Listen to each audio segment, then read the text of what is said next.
The Secret Door to Success by Florence Scovel Shinn.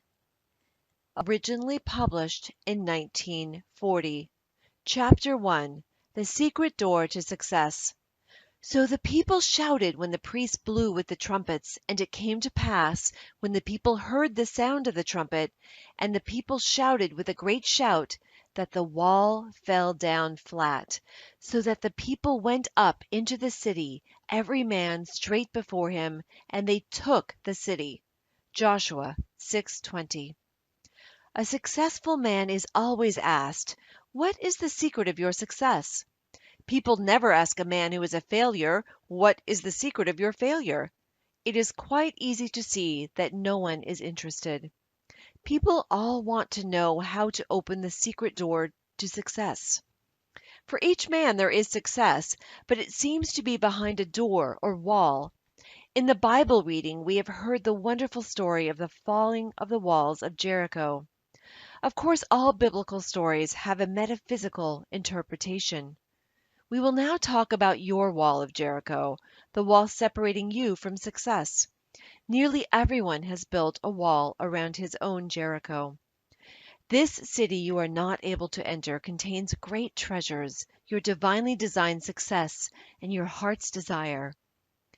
What kind of wall you have built, or what kind of wall have you built around your Jericho? Often it is a wall of resentment. Resenting someone or resenting a situation shuts off your good. If you are a failure and resent the success of someone else, you are keeping away your own success. I have given the following statement to neutralize envy and resentment. What God has done for others, He now does for me and more. A woman was filled with envy because a friend had received a gift. She made this statement, and an exact duplicate of the gift was given her, plus another present. It was when the children of Israel shouted that the walls of Jericho fell down. When you make an affirmation of truth, your wall of Jericho totters. I gave the following statement to a woman: "The walls of lack and delay now crumble away, and I enter my promised land under grace." She had a vivid picture of stepping over a fallen wall, and received the demonstration of her good almost immediately. It is the word of realization which brings about a change in your affairs, for words are thoughts, for words and thoughts are a form of radioactivity. Taking an interest in your work, enjoying what you are doing, opens the secret door of success. A number of years ago, I went to California by way of the Panama Canal to speak at the different centers. On the boat, I met a man named Jim Tully. For years he had been a tramp. He called himself the King of the Hobos. He was ambitious and picked up an education. He had a vivid imagination and commenced writing stories about his experiences. He dramatized tramp life. He enjoyed what he was doing and became a very successful author. I remember one book called Outside Looking In. It was made into a motion picture. He is now famous and prosperous and lives in Hollywood. What opened the secret door to success for Jim Tully? Dramatizing his life, being interested in what he was doing, he made the most of being a tramp. On the boat, we all sat at the captain's table, which gave us a chance to talk. Mrs. Grace Stone was also a passenger on the boat. She had written The Bitter Tea of General Yen, and was going to Hollywood to have it made into a moving picture. She had lived in China and was inspired to write the book. That is the secret of success, to make what you are doing interesting to other people. Be interested yourself, and others will find you interesting. A good disposition, a smile, often opens the secret door. The Chinese say, "A man without a smiling face must not open a shop." The success of a smile was brought out in a French moving picture in which Chevalier took the lead. The picture was called With a Smile. One of the characters had become poor, dreary, and almost a derelict. He said to Chevalier, "What good has my honesty done me?" Chevalier replied, "Even honesty won't help you without a smile." So the man changes on the spot, cheers up, and becomes very successful.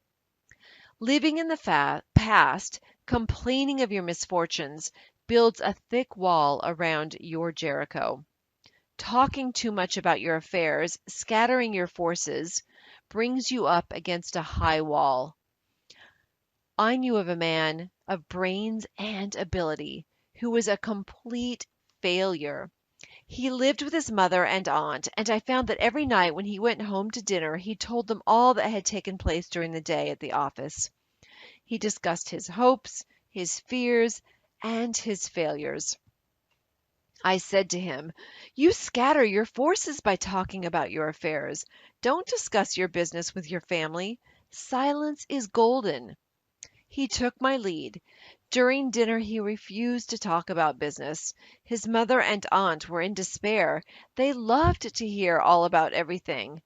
But his silence proved golden. Not long after, he was given a position at $100 a week, and in a few years he had a salary of $300 a week. Success is not a secret. It is a system. Many people are up against the wall of discouragement. Courage and endurance are part of the system. We read this in the lives of all successful men and women. I had an amusing experience which brought this to my notice. I went to a moving picture theater to meet a friend. While waiting, I stood near a young boy selling programs. He called to people passing, "Buy a complete program of the picture, containing photographs of the actors and a sketch of their lives." Most people passed by without buying. To my great surprise, he suddenly turned to me and said, "Say, this ain't no racket for a guy with ambition." Then he gave a discourse on success. He said, "Most people give up just before something big is coming to them. A successful man never gives up." Of course I was interested and said, "I'll bring you a book the next time I come. It is called The Game of Life and How to Play It. You will agree with a lot of the ideas." A week or two later I went back with the book. The girl at the ticket office said to him, "Let me read it, Eddie, while you are selling programs." The man who took tickets leaned over to see what it was about. The game of life always gets people's interest. I returned to the theater in about 3 weeks. Eddie had gone. He had expanded into a new job that he liked. His wall of Jericho had crumbled. He had refused to be discouraged. Only twice is the word success mentioned in the Bible, both times in the book of Joshua. "Only be strong and very courageous to observe, to do according to all the law which Moses, my servant, commanded thee. Turn not from it to the right nor to the left, that thou mayest have good success whithersoever thou goest. This book of the law shall not depart from thy mouth, but thou shalt meditate therein day and night, that thou mayest observe to do all that is written therein. For then shalt thou make thy way prosperous, and thou shalt have good success. Turn not to the right nor to the left." The road to success is a straight and narrow path. It is a road of loving absorption, of undivided attention. You attract the things you give a great deal of thought to. So if you give a great deal of thought to lack, you attract lack. If you give a great deal of thought to injustice, you attract more injustice. Joshua said, "And it shall come to pass, that when they make a long blast with the ram's horn, and when ye hear the sound of the trumpet, all the people shall shout with a great shout, and the wall of the city shall fall down flat, and the people shall ascend up, every man straight before him. The inner meaning of this story is the power of the word, your word, which dissolves obstacles and removes barriers. When the people shouted, the walls fell down.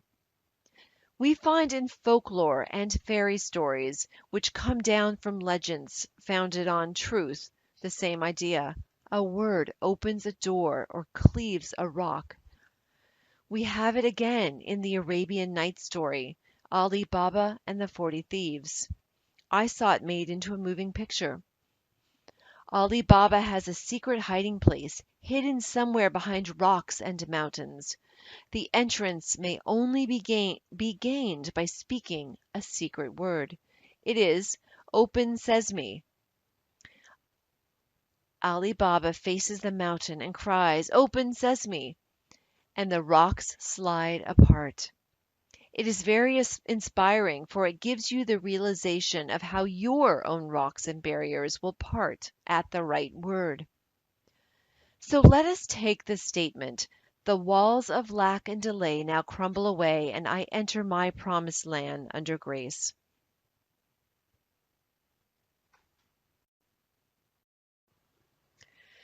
Chapter 2: Bricks without straw. There shall no straw be given you, yet ye shall make bricks without straw. Exodus 5:18. In the 5th chapter of Exodus we have a picture of everyday life when giving a metaphysical interpretation. The children of Israel were in bondage to Pharaoh, the cruel taskmaster, ruler of Egypt.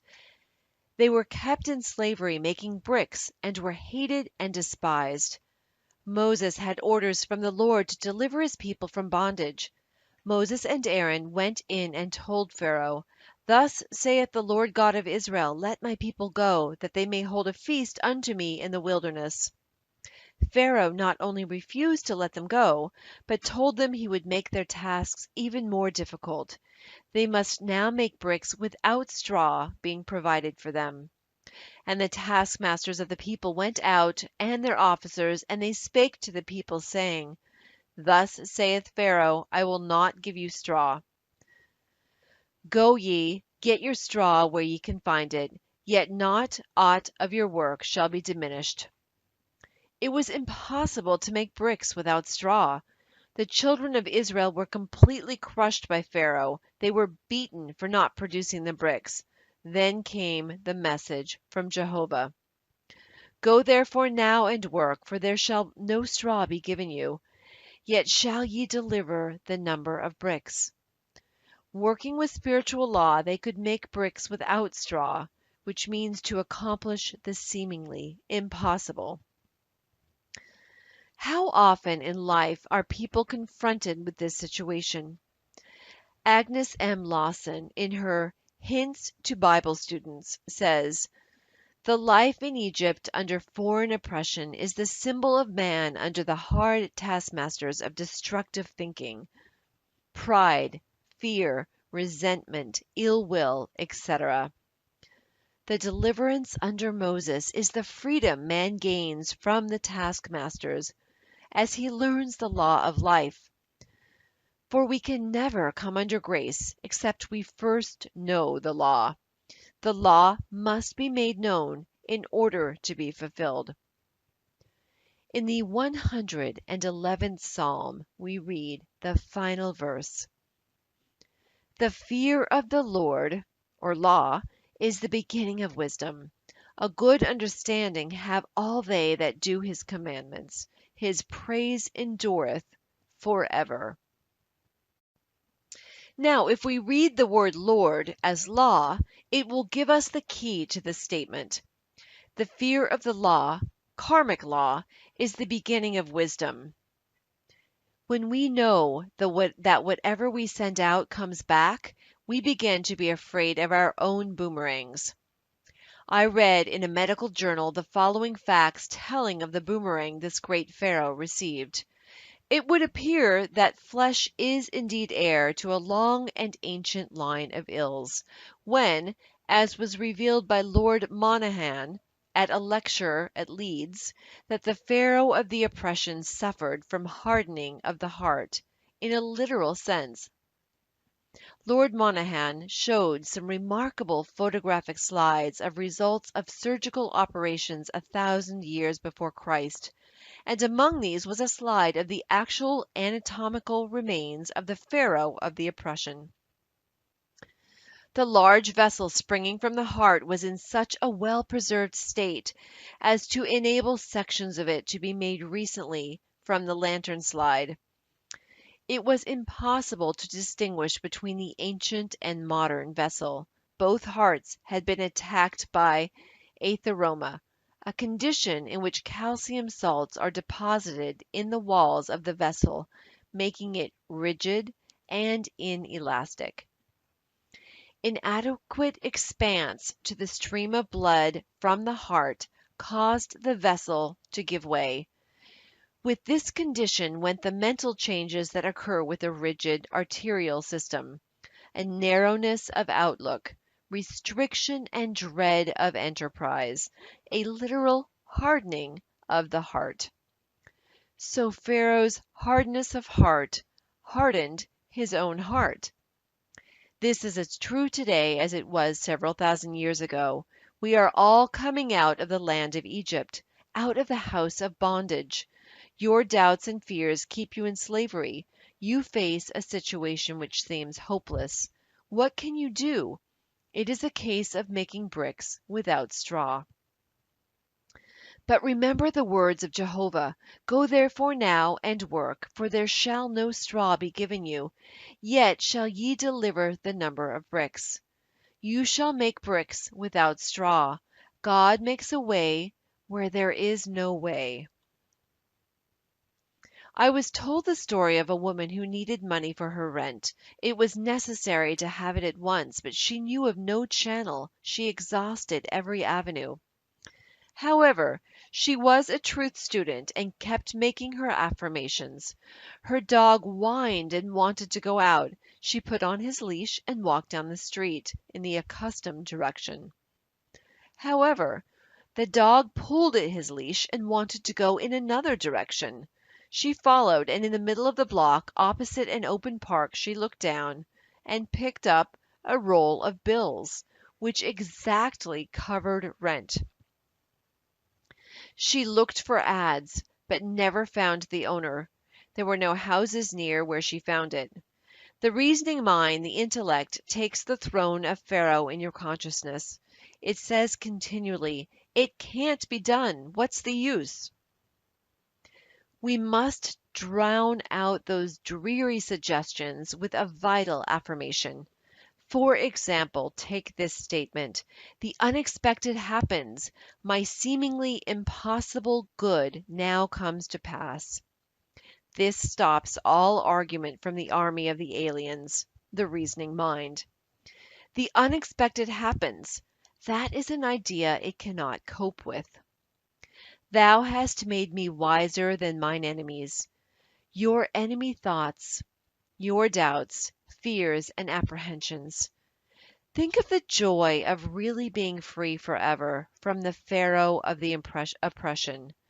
To have the idea of security, health, happiness, and abundance established in the subconscious. It would mean a life free from all limitation. It would be the kingdom which Jesus Christ spoke of, where all things are automatically added unto us. I say automatically added unto us because all life is vibration.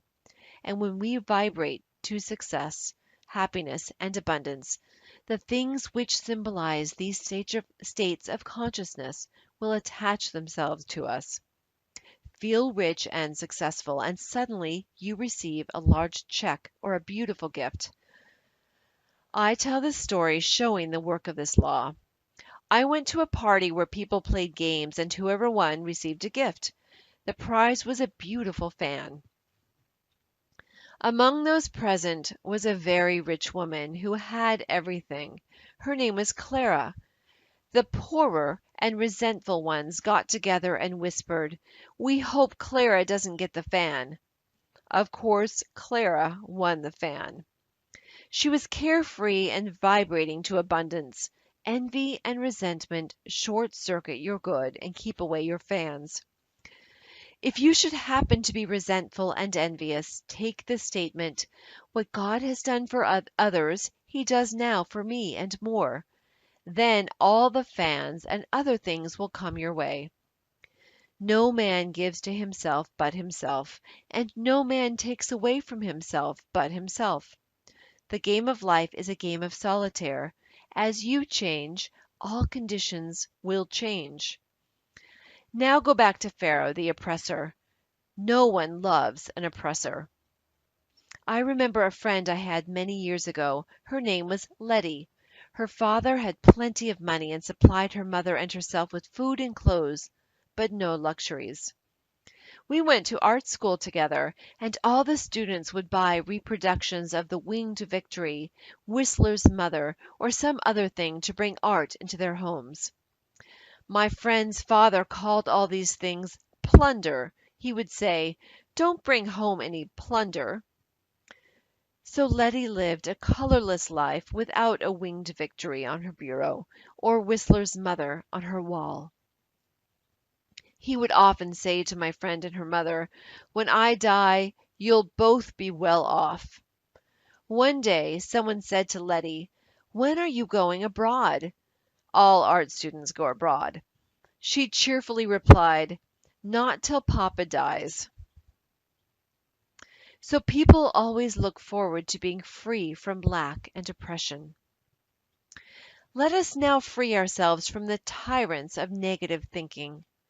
We have been slaves to doubts, fears, and apprehensions, and let us be delivered as Moses delivered the children of Israel and come out of the land of Egypt, out of the house of bondage. Find the thought which is your great oppressor. Find the kingpin. In the logging camps in the spring, the logs are sent down the rivers in great numbers. Sometimes the logs become crossed and cause a jam. The men looking for the log causing the jam, they call it the kingpin, straighten it, and the logs rush down the river again. Maybe your kingpin is resentment. Resentment holds back your good. The more you resent, the more you will have to resent. You will grow a resentment track in your brain, and your expression will be one of habitual resentment. You will be avoided and miss the golden opportunities which await you each day. I remember a few years ago the streets were filled with men selling apples. They got up early to get the good corners. I passed one several times on Park Avenue. He had the most disagreeable expression I had ever seen. As people passed, he said, "Apples, apples," but no one stopped to buy. I invested in an apple and said, "You'll never sell apples unless you change your expression." He replied, "Well, that guy over there took my corner." I said, "Never mind about the corner. You can sell apples right here if you'll look pleasant."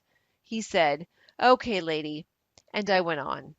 The next day I saw him, his whole expression had changed. He was doing a big business selling apples with a smile. So find your kingpin. You may have more than one, and your logs of success, happiness, and abundance will go rushing down your river. Go therefore now and work, for there shall no straw be given you, yet ye shall make bricks without straw. Chapter 3. And 5 of them were wise. And 5 of them were wise, and 5 were foolish. They that were foolish took their lamps, and took no oil with them. Matthew 25:2 and 3. My subject is the parable of the wise and foolish virgins. And 5 of them were wise, and 5 were foolish. They that were foolish took their lamps, and took no oil with them. But the wise took oil in their vessels with their lamps. The parable teaches that true prayer means preparation. Jesus Christ said, "And all things whatsoever ye shall ask in prayer, believing, ye shall receive." Matthew 21:22. Therefore I say unto you, what things soever ye desire, when ye pray, believe that ye receive them, and ye shall have them. Mark 11:24. In this parable, he shows that only those who have prepared for their good, thereby showing active faith, will bring the manifestation to pass. We might paraphrase the scriptures and say, when ye pray, believe ye have it. When ye pray, act as if you have already received it. Armchair faith, or rocking chair faith, will never move mountains. In the armchair, in the silence or meditation, you are filled with the wonder of this truth, and feel that your faith will never waver. You know that the Lord is your shepherd, ye shall never want.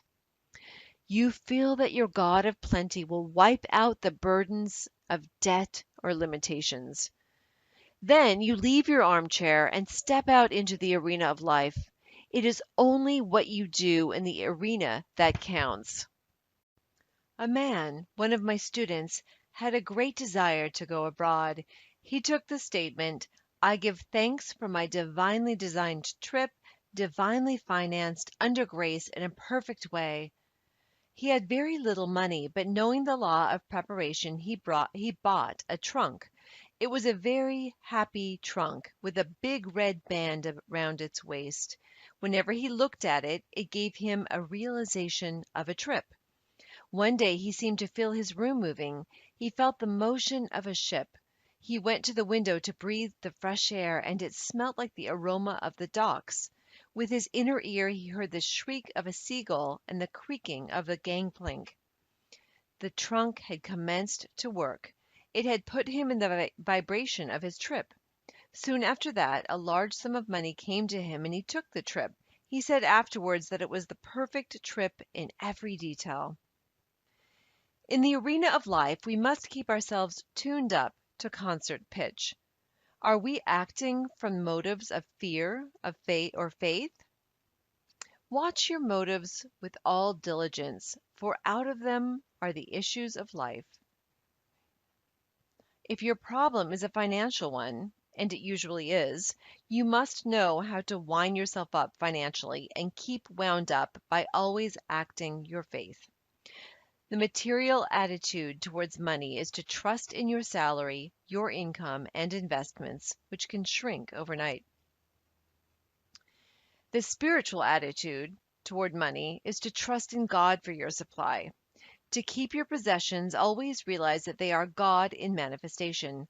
What Allah has given cannot be diminished. That if one door shuts, another door immediately opens.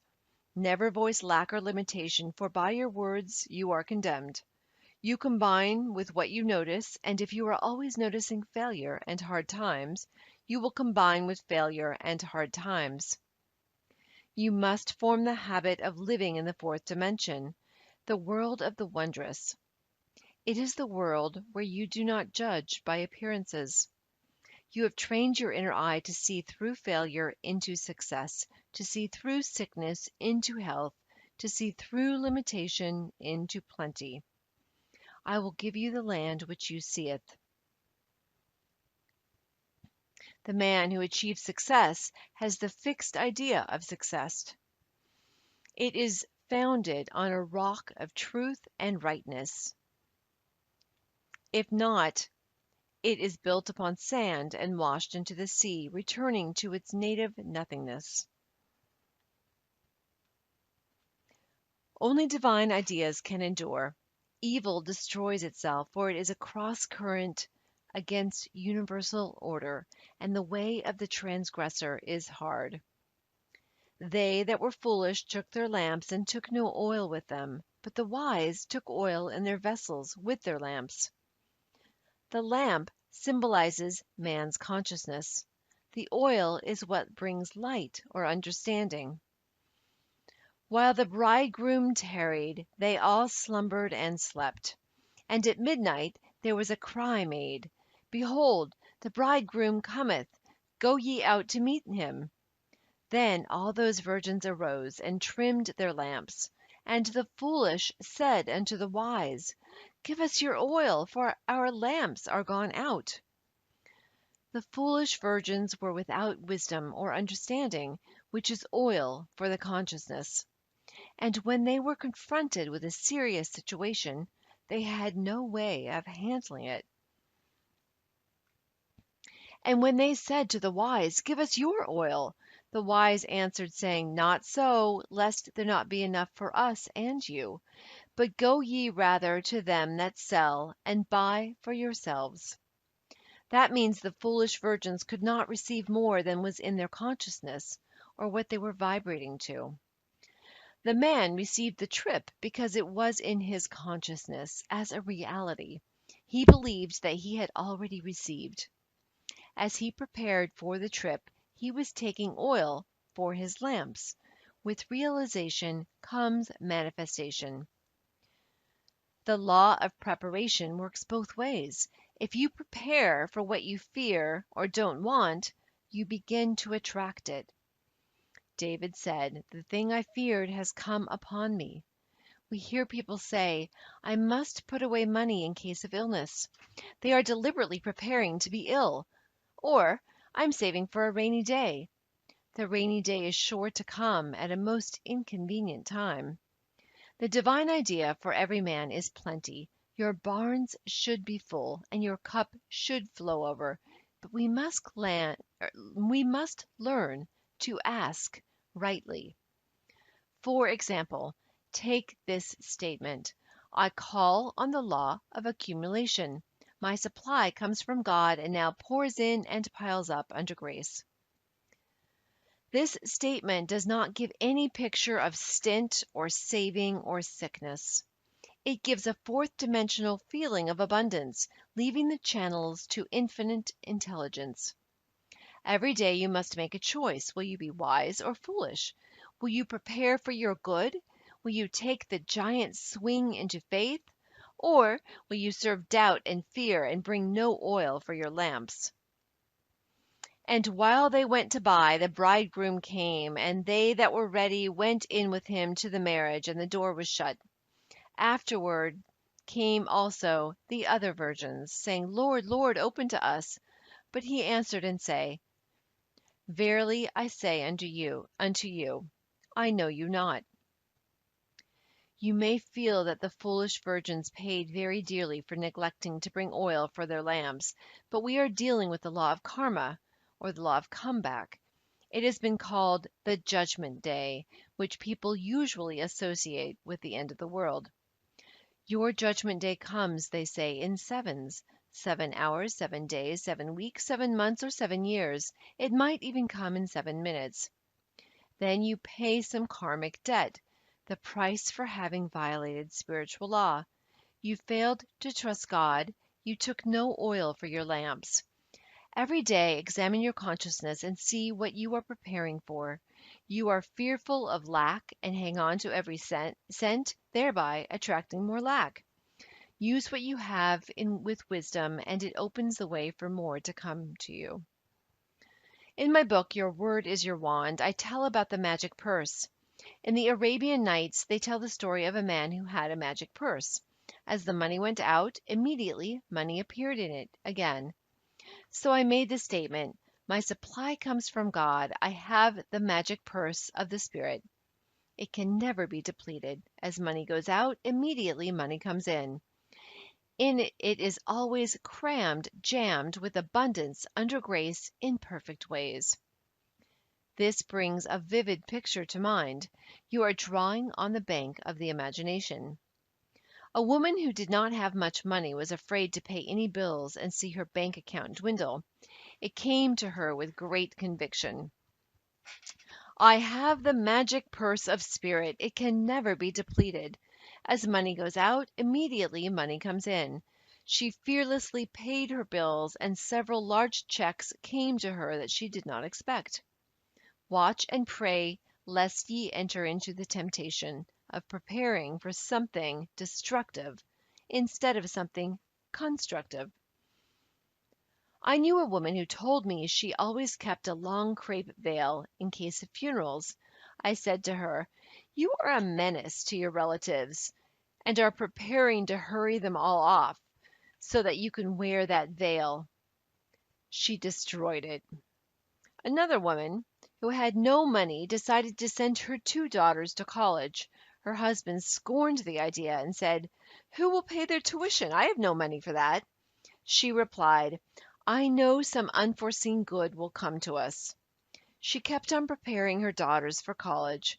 Her husband laughed heartily and told all their friends that his wife was sending the girls to college on some unforeseen good.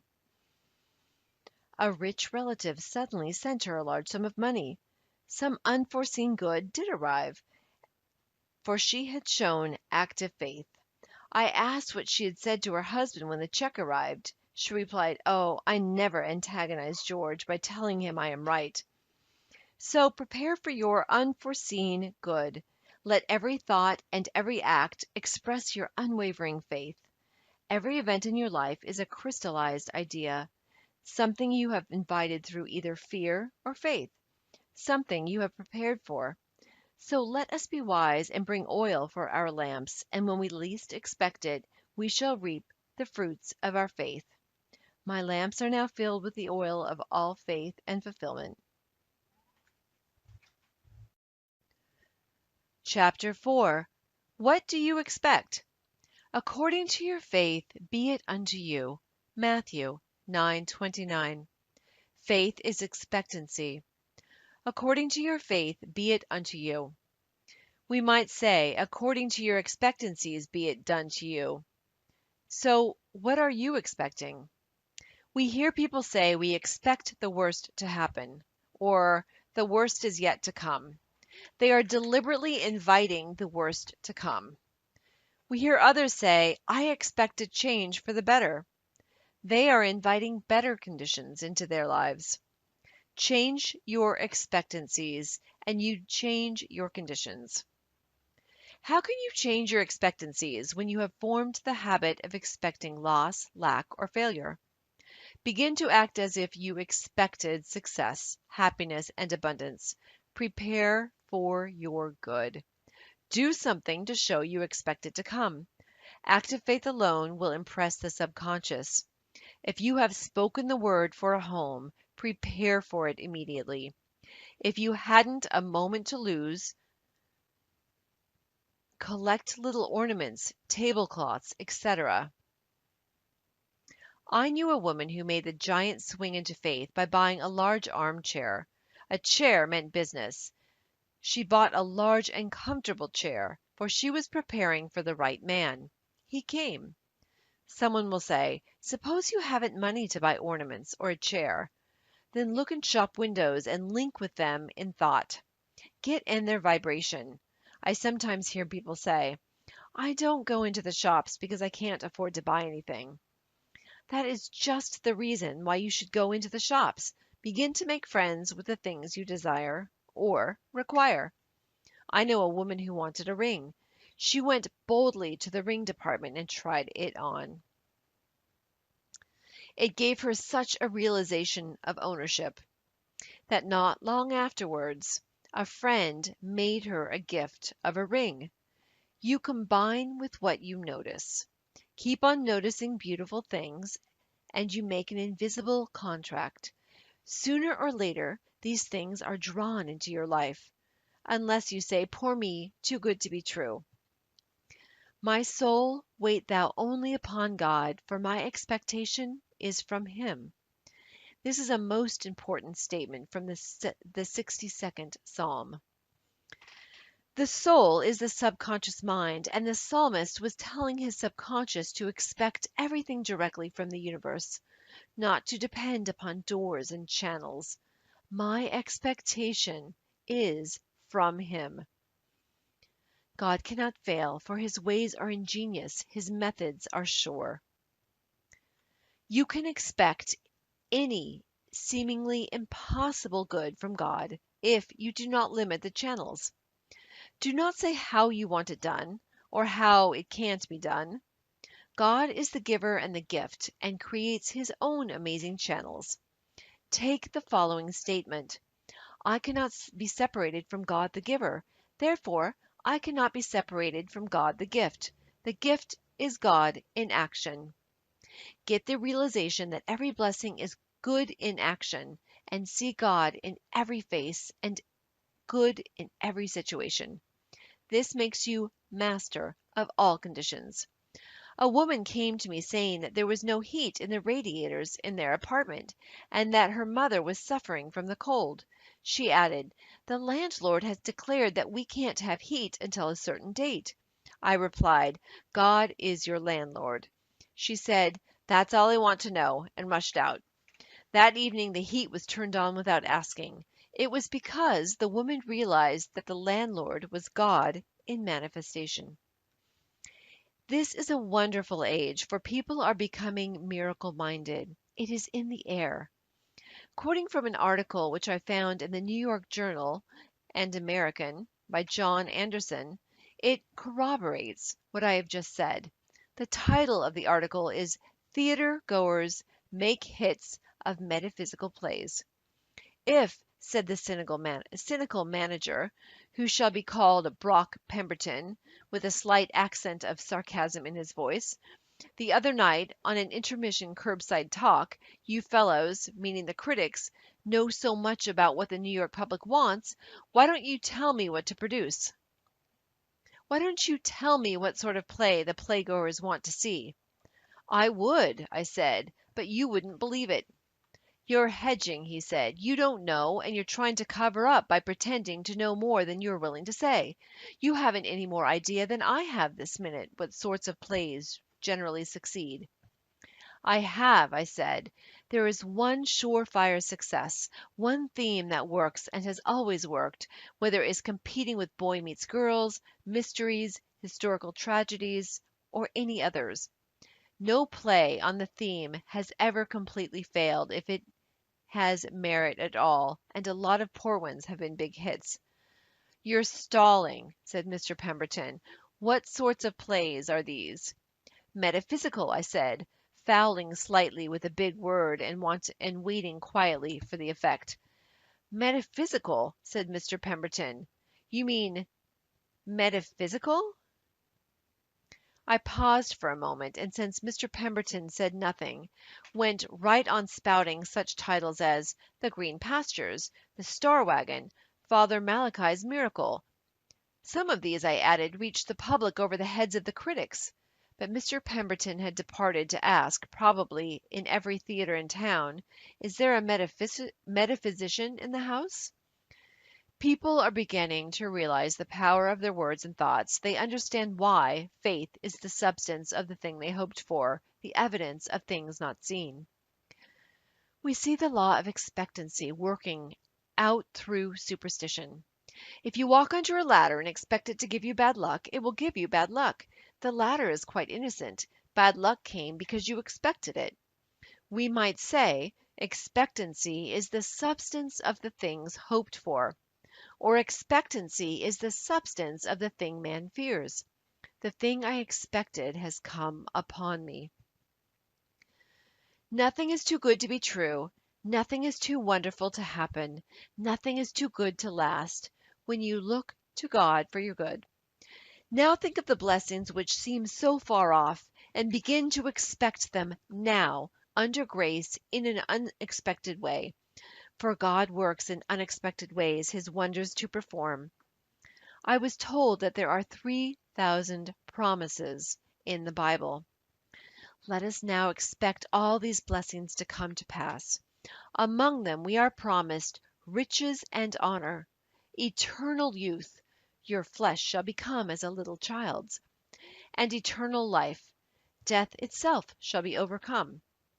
Christianity is founded upon the forgiveness of sins and an empty tomb. We now know that all these things are scientifically possible. As we call on the law of forgiveness, we become free from mistakes and the consequences of mistakes. "Though your sins be as scarlet, ye shall be washed whiter than wool." Then our bodies will be bathed in light and express the body electric, which is incorruptible and indestructible, pure substance, expressing perfection. I expect the unexpected. My glorious good now comes to pass. Chapter 5. The long arm of God. The eternal God is thy refuge, and underneath are the everlasting arms. Deuteronomy 33:27. In the Bible, the arm of God always symbolizes protection. The writers of the Bible knew the power of a symbol. It brings a picture which impresses the subconscious mind. They used the symbols of the rock, sheep, shepherds, vineyard, lamp, and hundreds of others. It would be interesting to know how many symbols are used in the Bible. The arm also symbolizes strength. The eternal God is thy refuge, and underneath are the everlasting arms. And he shall thrust out the enemy from before thee, and shall say, Destroy them. Who is the enemy before thee? The negative thought forms which you have built up in your subconscious mind. A man's enemies are only those of his own household. The everlasting arms thrust out these enemy thoughts and destroy them. Have you ever felt the relief of getting out some negative thought form? Perhaps you have built up a thought form of resentment until you are always boiling with anger about something. You resent people you know, people you don't know, people in the past and people in the present, and you may be sure that the people in the future won't escape your wrath either. All the organs of the body are affected by resentment. For when you resent with every organ of the body.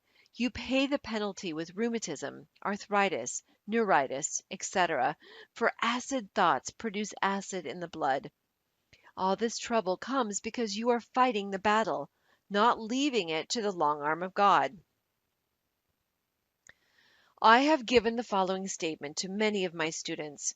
The long arm of God reaches out over people and conditions, controlling this situation and protecting my interest. This brings a picture of a long arm symbolizing strength and protection. With the realization of the power of the long arm of God, you would no longer resist or resent. You would relax and let go. The enemy thoughts within you would be destroyed. Therefore, the adverse conditions would disappear. Spiritual development means the ability to stand still or stand aside and let infinite intelligence lift your burdens and fight your battles. When the burden of resentment is lifted, you experience a sense of relief. You have a kindly feeling for everyone, and all the organs of your body begin to function properly. A clipping quoting Albert Edward Day reads, That loving our enemies is good for our spiritual health is widely known and accepted. But that negation and poisonous emotions destroy physical health is a relatively new discovery. The problem of health is often an emotional one. Wrong emotions entertained and repeated are potent causes of illness. When the preacher talks about loving your enemies, the man on the street is apt to dismiss the idea as unendurable and pious. But the fact is, the preacher is telling you something which is one of the first laws of hygiene, as well as ethics. No man, even for his body's sake, can afford to indulge in hatred. It is like repeated doses of poison. When you are urged to get rid of fear, you are not listening to a moonstruck idealist. Rather, you are hearing counsel that is as significant for health as advice about diet. We hear so much about a balanced diet, but without a balanced mind, you can't digest what you eat, calories or no calories. Non-resistance is an art. When acquired, the world is yours. So many people are trying to force situations. Your lasting good will never come through forcing personal will. Flee from the things which flee from thee. Seek nothing. Fortune seeketh thee. Behold his shadow on the door. Behold him standing at the door. I do not know the author of these lines. Lovelock, the celebrated English athlete, was asked how to attain his speed and endurance in running. He replied, "Learn to relax. Let us attain this rest in action." He was most relaxed when running the fastest. Your big opportunity and big success usually slide in when you least expect it. You have to let go long enough for the great law of attraction to operate. You never saw a worried and anxious magnet. It stands up straight and hasn't a care in the world, because it knows needles can't help jumping to it. The things we rightly desire to come to pass when we have taken the clutch off. I say in my correspondence course, do not let your heart's desire become your heart's disease. You are completely demagnetized when you desire something too intensely. You worry, fear, and agonize. There is an occult law of indifference. None of these things move me. Your ships come in over a don't care sea. Many people in truth antagonize friends because they are too anxious for them to read the books and go to the lectures. The, the meet opposition. A friend took my book, The Game of Life and How to Play It, to a brother's house to read. The young men of the family refused to read it. No nut stuff for them. One of these young men drives a taxicab. One night he drove a taxi which belonged to another man. In going over the car he found a book stuffed away somewhere. It was The Game of Life and How to Play It. The next day he said to his aunt, "I found Miss Shinn's book in the taxi last night. I read it and it's great. There's a lot of good reading in it. Why doesn't she write another book?" God works in roundabout ways, his wonders to perform. I meet unhappy people and a few grateful and contented people. A man said to me one day, "I have a great deal to be thankful for. I have good health, enough money, and I'm still single." The 89th Psalm is very interesting, for we find that two individuals take part: the man who sings the psalm, for all psalms are songs or poems, and Lord God of hosts answers him. It is a song of praise and thanksgiving, extolling the strong arm of God. I will sing of the mercies of the Lord forever. O Lord God of hosts, who is a strong Lord like unto thee? Thou hast a mighty arm, strong is thy hand, and high is thy right hand. Then the Lord of hosts replies, "With whom my hand shall be established, mine arm also shall strengthen him. My mercy will I keep for him for evermore, and my covenant shall stand fast with him." We only hear the words "forevermore" in the Bible and in fairy tales. In the absolute, man is outside of time and space. His good is from everlasting to everlasting. The fairy tales came down from the old Persian legends which were founded upon truth. Aladdin and his wonderful lamp is the outpicturing of the word. Aladdin rubbed the lamp and all his desires came to pass. Your word is your lamp. Words and thoughts are a form of radioactivity and do not return void. A scientist has said that words are clothed in light.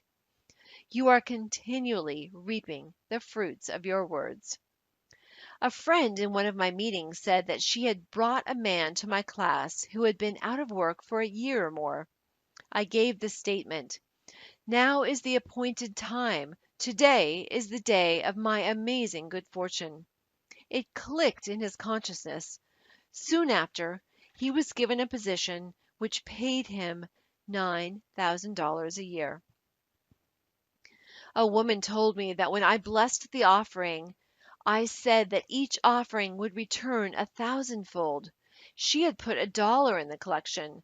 She said with great realization, "That dollar is blessed and returns $1,000." She received $1,000 a short time afterwards in a most expectant way. Why do some people demonstrate this truth so much more quickly than others? It is because they have the ears that hear. Jesus Christ tells the parable of the man who sowed the seed and it fell upon good ground. The seed is the word. I say, listen for the statement that clicks, the statement that gives you realization. That statement will bear fruit. The other day I went into a shop where I know the employer quite well. I had given one of his employees an affirmation card.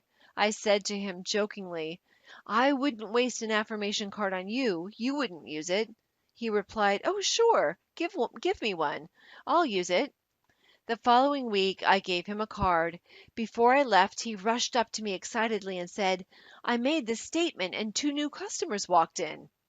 It was, "Now is the appointed time. Today is the day of my amazing good fortune." It had clicked. So many people use their words in exaggerated and reckless statements. I find a great deal of material for my talks in the beauty parlor.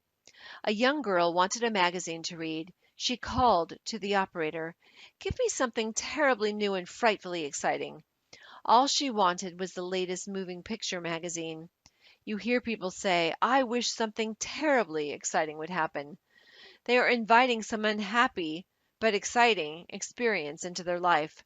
Then they wonder why it happens to them. There should be a chair of metaphysics in all colleges. Metaphysics is the wisdom of the ages. It is the ancient wisdom taught all through the centuries in India and Egypt and Greece.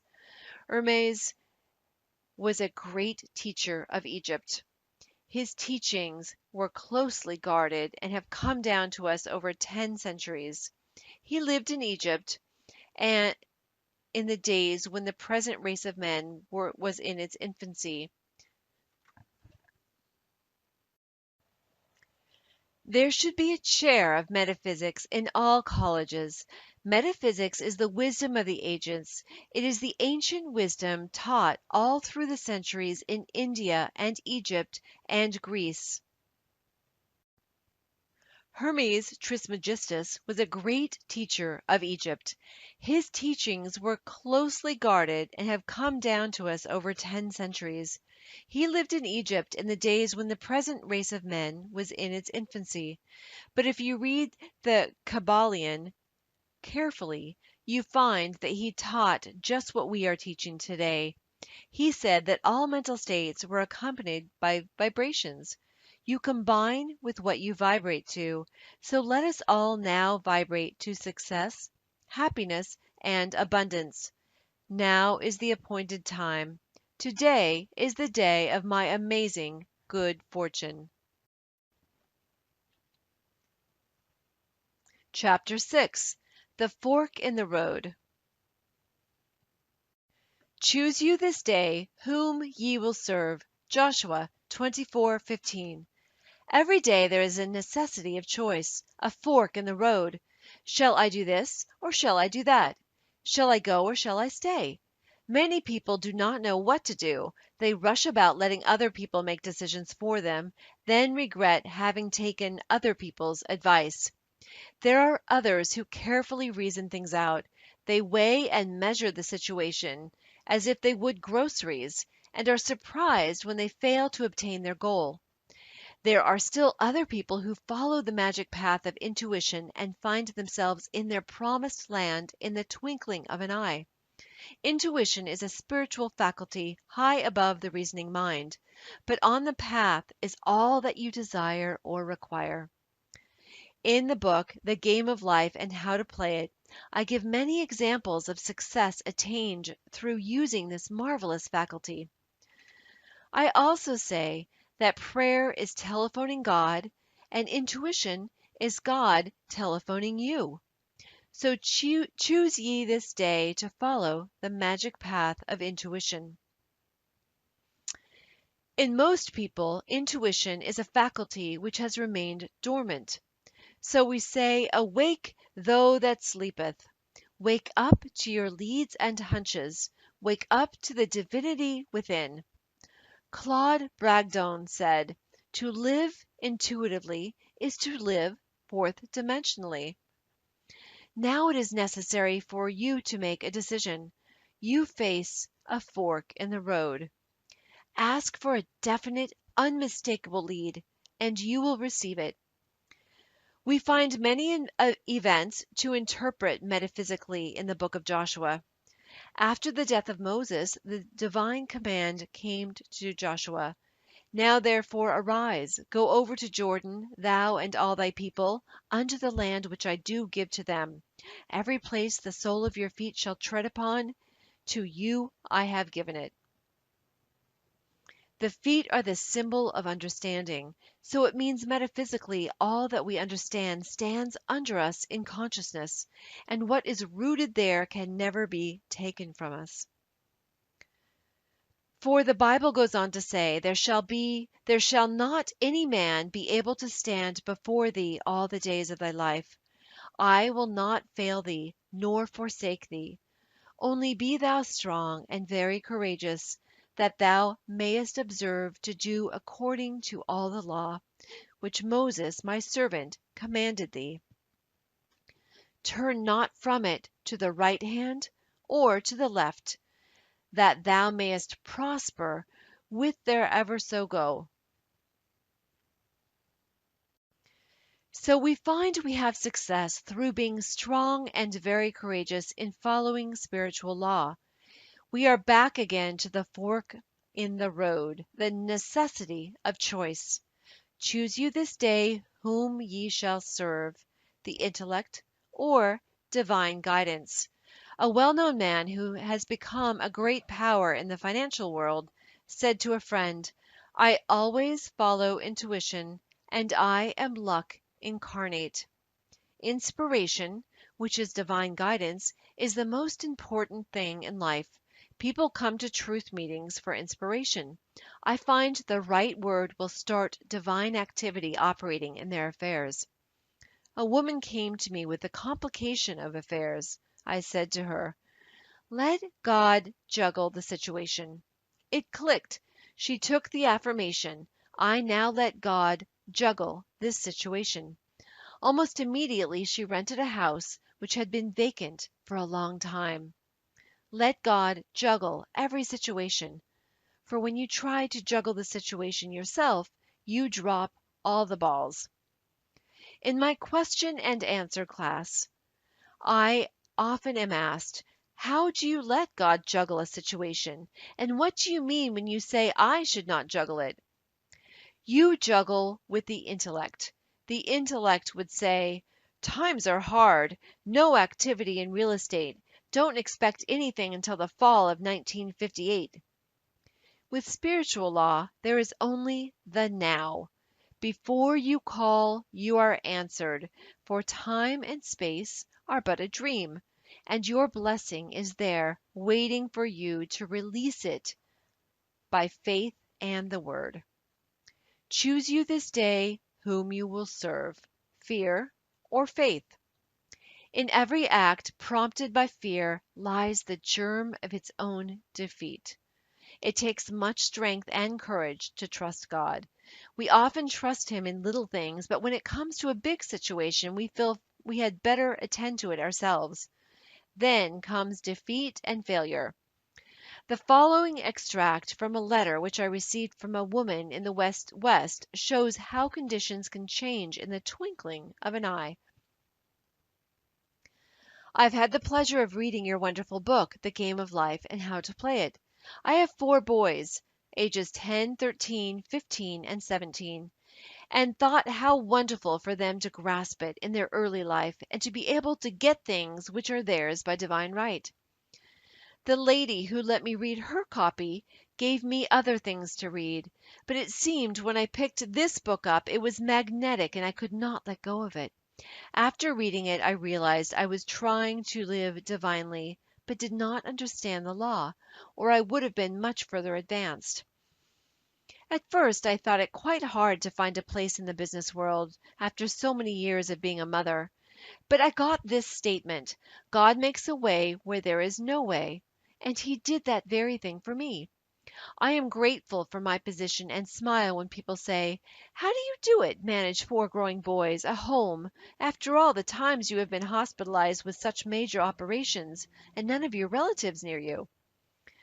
I have that statement in my book. God makes a way where there is no way. God made a way for her in business when all her friends said it couldn't be done. The average person will tell you almost anything can't be done. I had an example of this the other day. In a shop I found a delightful little silver drippolator which would make just one cup of anything. I showed it to some friends with enthusiasm, thinking it so very cute, and one said, "It will never work." The other said, "If it belonged to me, I'd throw it away." I stood up for the little drippolator and said I knew it would work, which it did. My friends were simply typical of the average person who says, "It can't be done."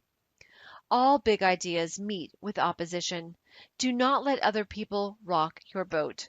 Follow the path of wisdom and understanding, and turn not from it to the right hand or to the left, that thou mayest prosper whithersoever thou goest. In the 13th verse of the 24th chapter of Joshua, we read a remarkable statement. "And I have given you a land for which ye did not labor, and cities which ye built not, and ye dwell in them. Of the vineyards and olive yards which ye planted not, do ye eat." This shows that man cannot earn anything. His blessings come as gifts. Gifts lest any man shall boast.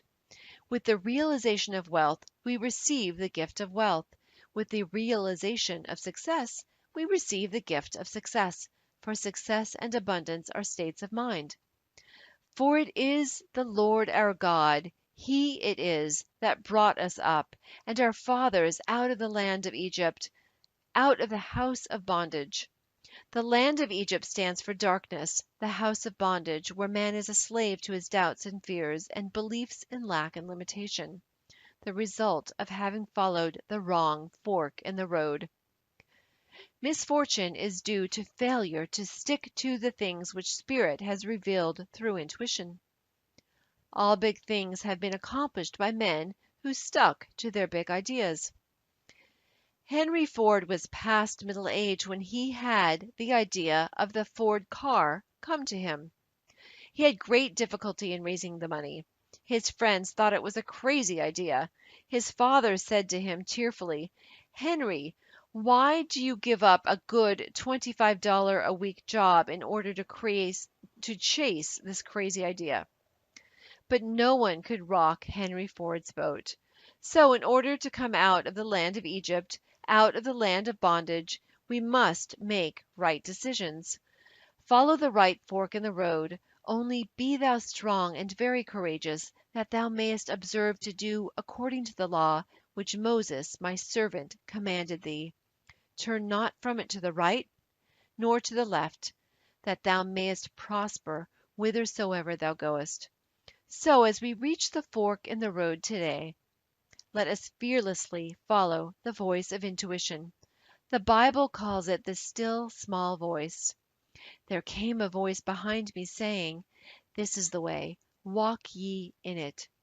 On this path is the good already prepared for you. You will find the land for which ye did not labor, and cities which ye built not, and ye dwell in them. Of the vineyards and olive yards which ye planted not, do you eat. I am divinely led. I follow the right fork in the road. God makes a way where there is no way. Chapter 7. Crossing your Red Sea. Speak unto the children of Israel that they go forward. Exodus 14:15. One of the most dramatic stories in the Bible is the episode of the children of Israel crossing the Red Sea. Moses was leading them out of the land of Egypt, where they were kept in bondage and slavery. They were being pursued by the Egyptians. The children of Israel, like most people, did not enjoy trusting God. They did a lot of murmuring. They said to Moses, "Is not this the word that we did tell thee in Egypt, saying, Let us alone that we may serve the Egyptians? For it had been better for us to serve the Egyptians than that we should die in the wilderness." And Moses said unto the people, fear ye not, stand still, and see the salvation of the Lord, which he will show to you today. For the Egyptians, whom ye have seen today, ye shall see them again no more forever. The Lord shall fight for you, and ye shall hold your peace." We might say that Moses pounded faith into the children of Israel. They preferred being slaves to their old doubts and fears, for Egypt stands for darkness, than to take the giant swing into faith and pass through the wilderness into their promised land. There is indeed a wilderness to pass through before your promised land is reached. The old doubts and fears encamp round about you, but there is always someone to tell you to go forward. There is always a Moses on your pathway. Sometimes it is a friend, sometimes it is intuition. And the Lord said to Moses, "Wherefore criest thou unto me? Speak unto the children of Israel that they go forward. But lift thou up thy rod, and stretch out thine hand over the sea, and divide it, and the children of Israel shall go on dry ground through the midst of the sea." And Moses stretched out his hand over the sea, and the Lord caused the sea to go back by a strong east wind all that night, and made the sea dry land, and the waters were divided. And the children of Israel went into the midst of the sea upon the dry ground, and the waters were a wall unto them on their right hand and on their left. And the Egyptians pursued and went in after them to the midst of the sea, even all Pharaoh's horses, his chariots, and his horsemen. And the Lord said unto Moses, "Stretch out thine hand over the sea, that the waters may come again upon the Egyptians, upon their chariots, and upon their horsemen." And Moses stretched forth his hand over the sea returned, and the Egyptians fled against it, and the Lord overthrew the Egyptians in the midst of the sea. And the waters returned, and covered the chariots and the horsemen, and all the host of Pharaoh that came into the sea after them. There remained not so much as one of them. Now remember, the Bible is talking about the individual. It is talking about your wilderness, your Red Sea, your promised land. Each one of you has a promised land, a heart's desire, but you have been so enslaved by the Egyptians, your negative thoughts, that it seems very far away and too good to be true. You consider trusting God a very risky proposition. The wilderness might prove worse than the Egyptians. And how do you know your promised land really exists? The reasoning mind will always back up the Egyptians. But sooner or later something says, "Go forward." It is usually circumstance. You are driven to it. I give the example of a student.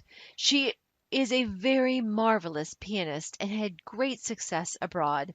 She came back with a book full of press clippings and a happy heart. A relative took an interest in her and said she would back her financially for a concert tour. They chose a manager who took charge of the expenses and attended to her bookings. After a concert or two there were no more funds. The manager had taken them. My friend was left stranded, desolate, and disappointed. This was about the time that she came to me. She hated the man, and it was making her ill. She had very little money and could afford only a cheerless room where her hands were often too cold to practice. She was indeed in bondage to the Egyptians: hate, resentment, lack, and limitation. Someone brought her to one of my meetings, and she spoke to me and told her story. I said, "In the first place, you must stop hating that man. When you are able to forgive him, your success will come back to you. You are taking your initiation in forgiveness." It seemed a pretty big order, but she tried and came regularly to all my meetings. In the meantime, the relative had started a suit to recover the money. Time went on, and it never came to court. My friend had got a call to go to California. She was no longer disturbed by the situation and had forgiven the man. Suddenly, after about 4 years, she was notified that the case had come to court. She called me upon her arrival in New York and asked me to speak the word for rightness and justice. They went at the time appointed, and it was all settled out of court, the man restoring the money by monthly payments. She came to me overflowing with joy, for she said, I hadn't the least resentment toward the man. He was amazed when I greeted him cordially. Her relatives said that all the money was to go to her, so she found herself with a big bank account. Now she will soon reach her promised land. She came out of the house of bondage, of hate and resentment, and crossed her Red Sea. Her good will toward the man caused the waters to part, and she crossed over on dry land. Dry land symbolizes something substantial under your feet, the feet symbolizing understanding. Moses stands out as one of the greatest figures in biblical history. It came to Moses to move from Egypt with his nation. The task before him was not only the unwillingness of Pharaoh to let go of those whom he had made into profitable slaves, but also to stimulate to open rebellion this nation which had lost its initiative under the hardships of its taskmasters. It required extraordinary genius to meet this condition, which Moses possessed with self-abnegation and the courage of his own convictions. Self-abnegation! He was called the meekest of men. We have often heard the expression, as meek as Moses. He was so meek toward the commands of the Lord that he became one of the strongest of men. The Lord said to Moses, Lift thou up thy rod, and stretch out thine hand over the sea, and divide it, and the children of Israel shall go on dry ground through the midst of the sea. So, never doubting, he said to the children of Israel, Go forward. This was a daring thing to do, to lead a multitude of people into the sea, having perfect faith they would not drown. Behold the miracle. The Lord caused the sea to go back by a strong east wind all that night, and made the sea dry land, and the waters were divided. Now remember, this could happen for you this very day. Think of your problem. Maybe you have lost your initiative from living so long a slave to Pharaoh, your doubts, fears, and discouragements. Say to yourself, Go forward. The Lord caused the sea to go back by a strong east wind. We will think of this strong east wind as a strong affirmation. Take a vital statement of truth. For example, if your problem is a financial one, say, My supply comes from God, and big, happy financial surprises come to me under grace in perfect ways. The statement is a good one, for it contains the element of mystery. We are told that God works in mysterious ways his wonders to perform. We might say, in surprising ways, now that you have made your statement for supply, you have caused the east wind to blow. So walk up to your Red Sea of lack or limitation. The way to walk up to your Red Sea is to do something to show your fearlessness. I will tell the story of a student who had an invitation to visit friends at a very fashionable summer resort. She had been living in the country for a long time, grown heavier, and nothing fitted her but her Girl Scout suit. Suddenly she received the invitation. It meant evening clothes, slippers, and accessories, none of which she had, and no money to buy them. She came to me and said, "What is your hunch?" She replied, "I feel very fearless. I have the hunch to go anyway." So she squeezed herself into something to travel in and went. When she arrived at her friend's house, she was greeted warmly, but her hostess said with some embarrassment, "Maybe what I've done will hurt you, but there are some evening clothes and slippers I never wear which I have put in your room. Won't you make use of them?" My friend assured her that she would be delighted, and everything fit perfectly. She had indeed walked up to her Red Sea and passed over on dry land. The waters of my Red Sea part, and I pass over on dry land. I now go forward into my promised land. Chapter 8. The watchman at the gate. Also I set watchmen over you, saying, Hearken to the sound of the trumpet.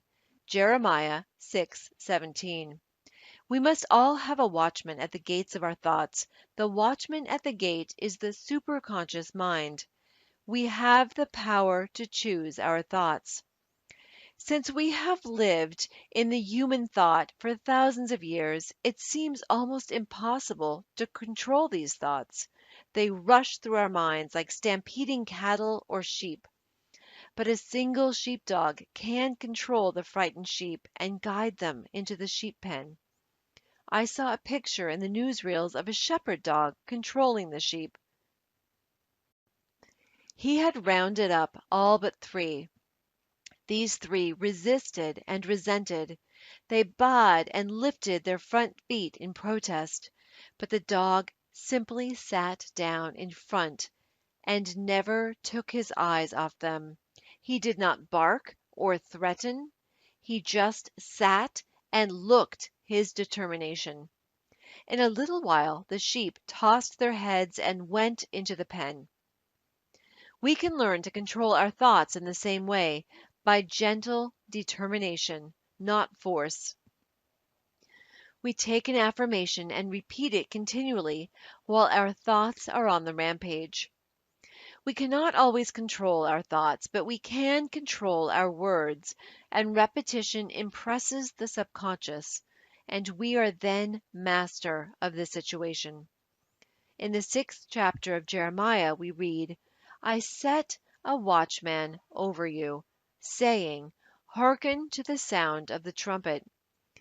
Your success and happiness in life depend upon the watchman at the gate of your thoughts. Sooner or later they crystallize on the external. People think by running away from a negative situation they will be rid of it, but the same situation confronts them wherever they go. They will meet the same experiences until they have learned their lessons. This idea is brought out in the moving picture The Wizard of Oz. The little girl Dorothy is very unhappy because the mean woman in the village wants to take away her dog, Toto. She goes in despair to confide in her Aunt Em and Uncle Henry, but they are too busy to listen and tell her to run along. She says to Toto, There is somewhere a wonderful place high above the skies where everybody is happy and no one is mean. How she would love to be there. A Kansas cyclone suddenly comes along and she and Toto are lifted high in the sky to the land in the country of Oz.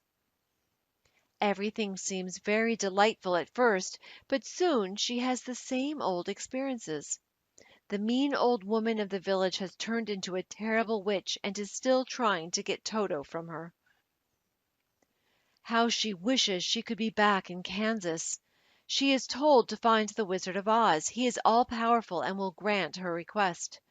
She starts off to find his palace in the Emerald City. On the way she meets a scarecrow. He is unhappy because he hasn't a brain. She meets a man made of tin, who is so unhappy because he hasn't a heart. Then she meets a lion who is so unhappy because he has no courage. She cheers them up by saying, We'll all go to the Wizard of Oz, and he'll give what we want. The Scarecrow a brain, the Tin Man a heart, and the Lion courage. They encounter terrible experiences, for the Bad Witch is determined to capture Dorothy and take away Toto and the ruby slippers which protect her. At last they reach the Emerald Palace of the Wizard of Oz. They ask for an audience, but are told no one has ever seen the Wizard of Oz, who lives mysteriously in the palace. But through the influence of the Good Witch of the North, they enter the palace. There they discover the wizard is just a fake magician from Dorothy's hometown in Kansas. They are all in despair because their wishes cannot be granted. But then the Good Witch shows them that their wishes have already been granted. The scarecrow has developed a brain by having to decide what to do in the experiences he has encountered. The Tin Man finds he has a heart because he loves Dorothy, and the Lion has become courageous because he has had to show courage in his many adventures. The Good Witch from the North says to Dorothy, "What have you learned from your experiences?" And Dorothy replies, "I have learned that my heart's desire is in my own home and in my own front yard." So the Good Witch waves her wand, and Dorothy is at home again. She wakes up and finds that the Scarecrow, the Tin Man, and the Lion are the men who work on her uncle's farm. They are so glad to have her back. This story teaches that if you run away from your problems will run after you. Be undisturbed by a situation, and it will fall away of its own weight. There is an occult law of indifference. None of these things move me.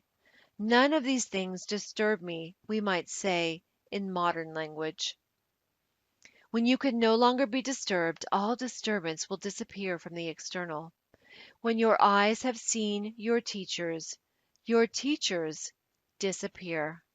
I set watchmen over you, saying, "Hearken to the sound of the trumpet." A trumpet is a musical instrument used in olden times to draw people's attention to something, to victory, to order. You will form the habit of giving attention to every thought and word when you realize their importance. The imagination, the scissors of the mind, is constantly cutting out the events to come into your mind. Many people are cutting out fear pictures, seeing things which are not divinely planned. With the single eye, man sees only the truth. He sees through evil, knowing that out of it comes good. He transmutes injustice into justice, and disarms his seeming enemy by sending goodwill.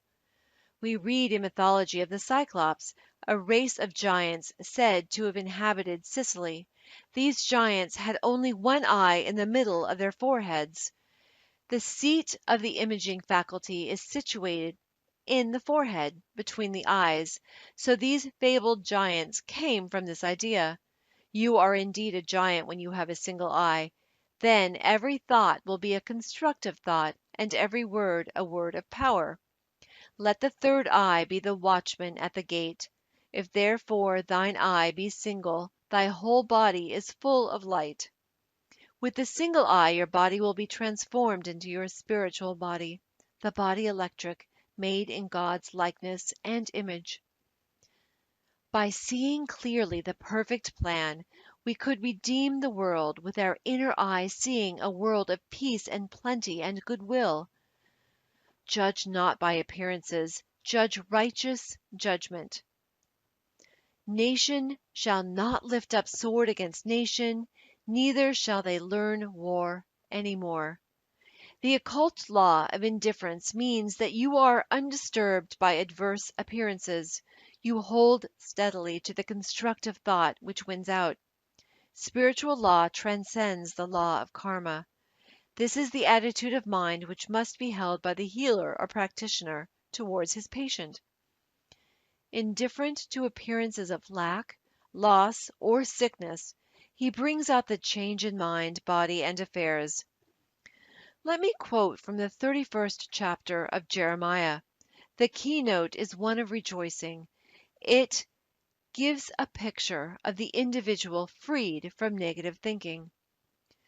For there shall be a day that the watchman upon the Mount Ephraim shall cry, Arise ye, and let us go up to Zion unto the Lord our God. The watchman at the gate neither slumbers nor sleeps. It is the eye which watches over Israel. But the individual living in a world of negative thought is not conscious of this inner eye.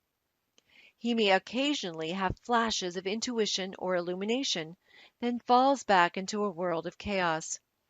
It takes determination and eternal vigilance to check up on the words and thoughts of fear, failure, Resentment and ill will must be dissolved and dissipated.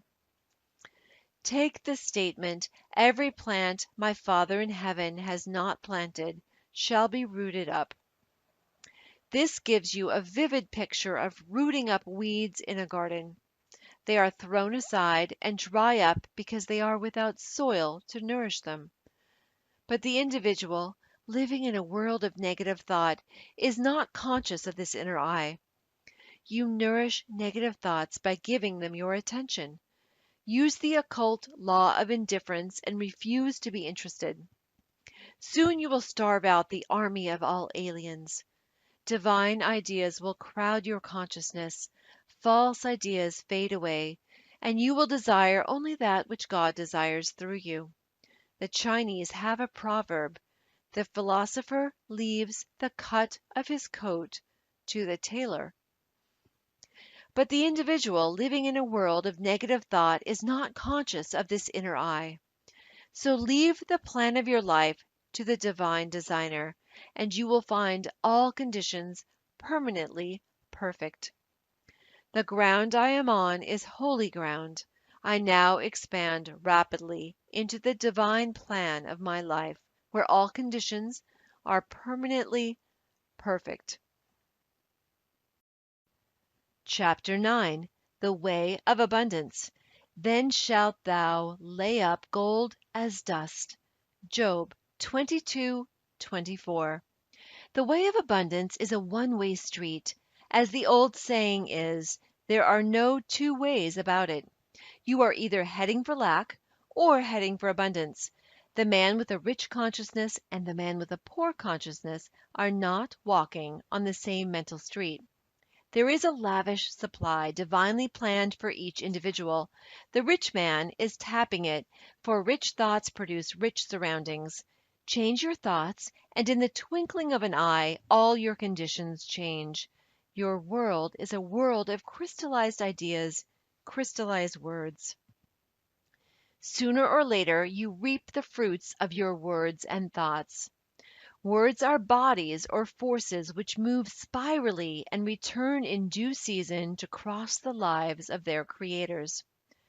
People who are always talking lack and limitation reap lack and limitation. You cannot enter the kingdom of abundance bemoaning your lot. I know a woman who has always been limited in her ideas of prosperity. She was continually making her old clothes do instead of buying new clothes. She was very careful of what money she had, and was always advising her husband not to spend so much. She said repeatedly, "I don't want anything I can't afford." She couldn't afford much, so she didn't have much. Suddenly her whole world cracked up. Her husband left her, weary of her nagging and limited thoughts. She was in despair when one day she came across a book on metaphysics. It explained the power of thoughts and words. She realized that she had invited every unhappy experience by wrong thinking.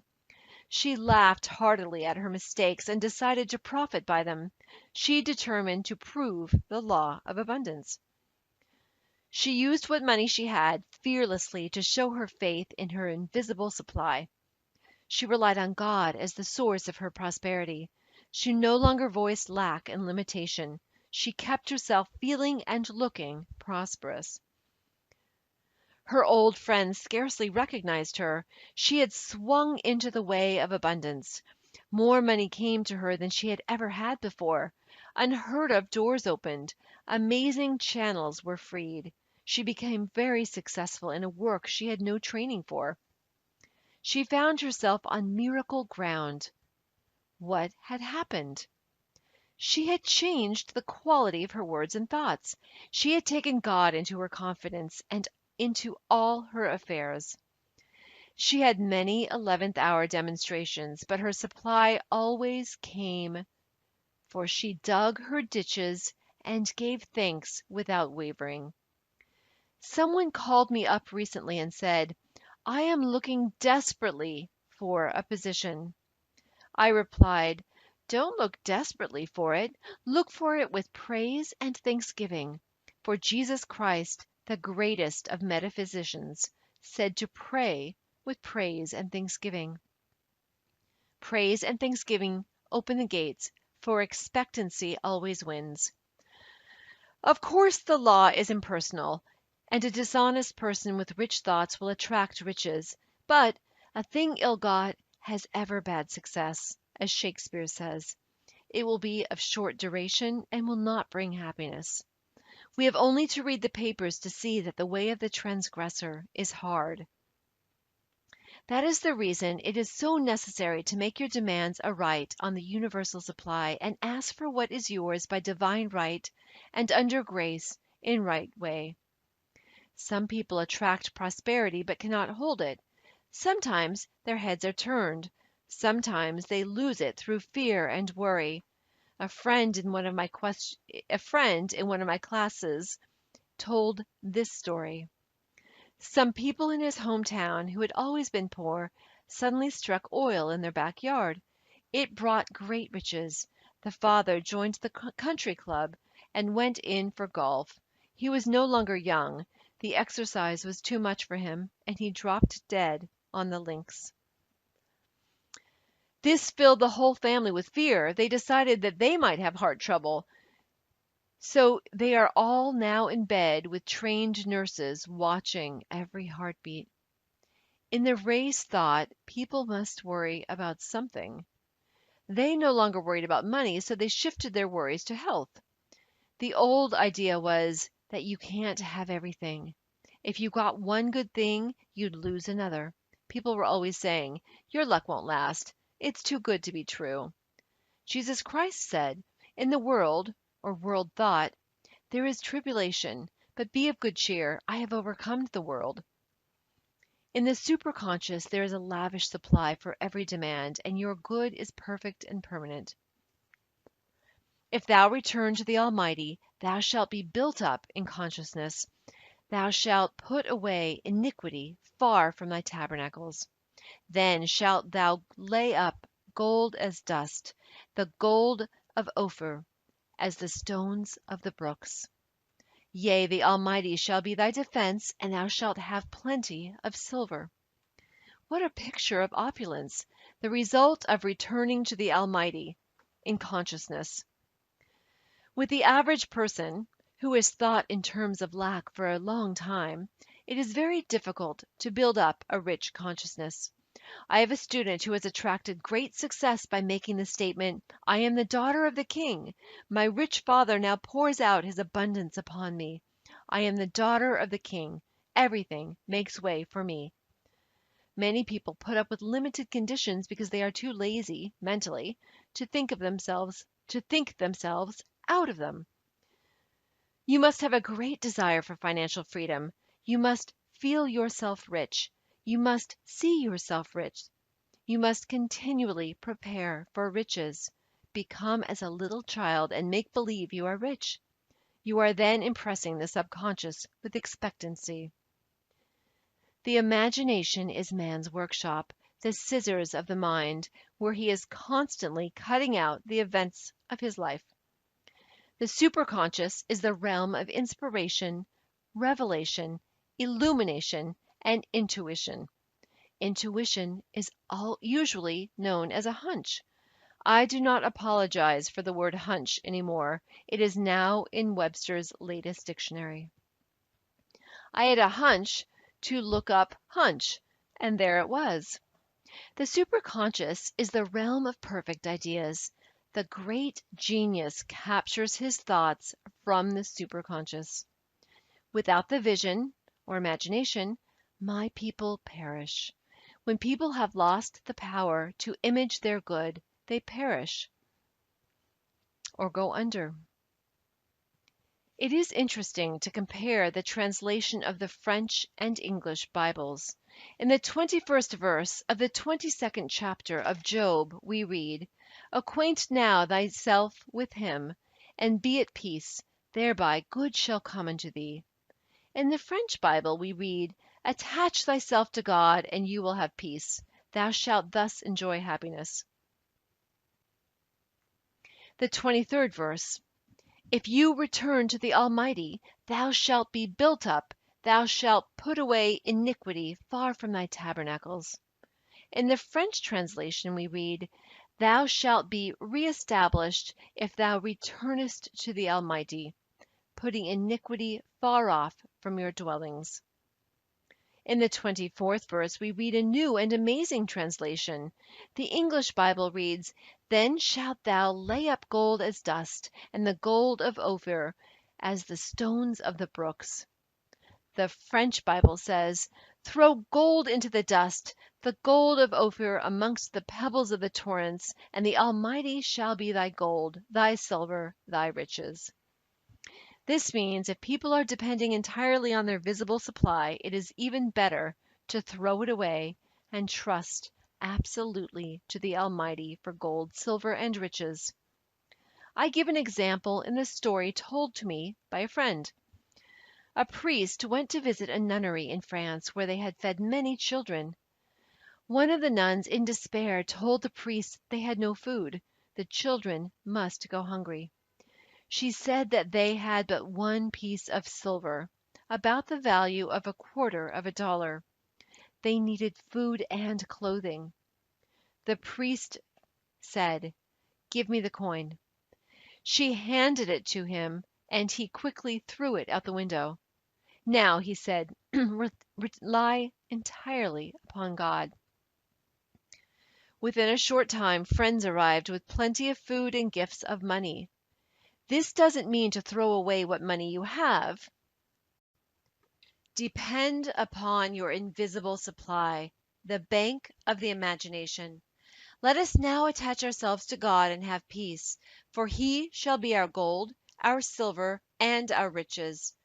The inspiration of the Almighty shall be my defense, and I shall have plenty of silver. Chapter 10. I shall never want. The Lord is my shepherd, I shall not want. Psalms 23:1. The 23rd Psalm is the best known of all the Psalms. We might say that it is the keynote to the message of the Bible.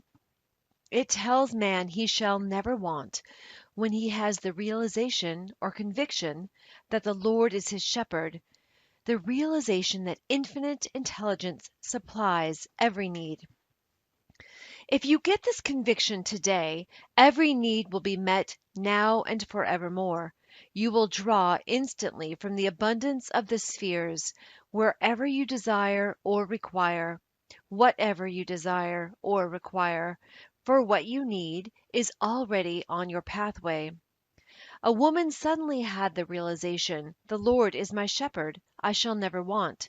She seemed to be touching her invisible supply. She felt outside of time and space. She no longer relied on the external.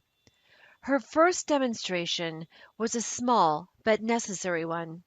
She needed at once some large paper clips, but had no time to go to the stationer's to buy them. In looking for something else, she opened a little used chest, and in it she found about a dozen large paper clips. She felt that the law was working and gave thanks. Then some needed money appeared. Things large and small came her way.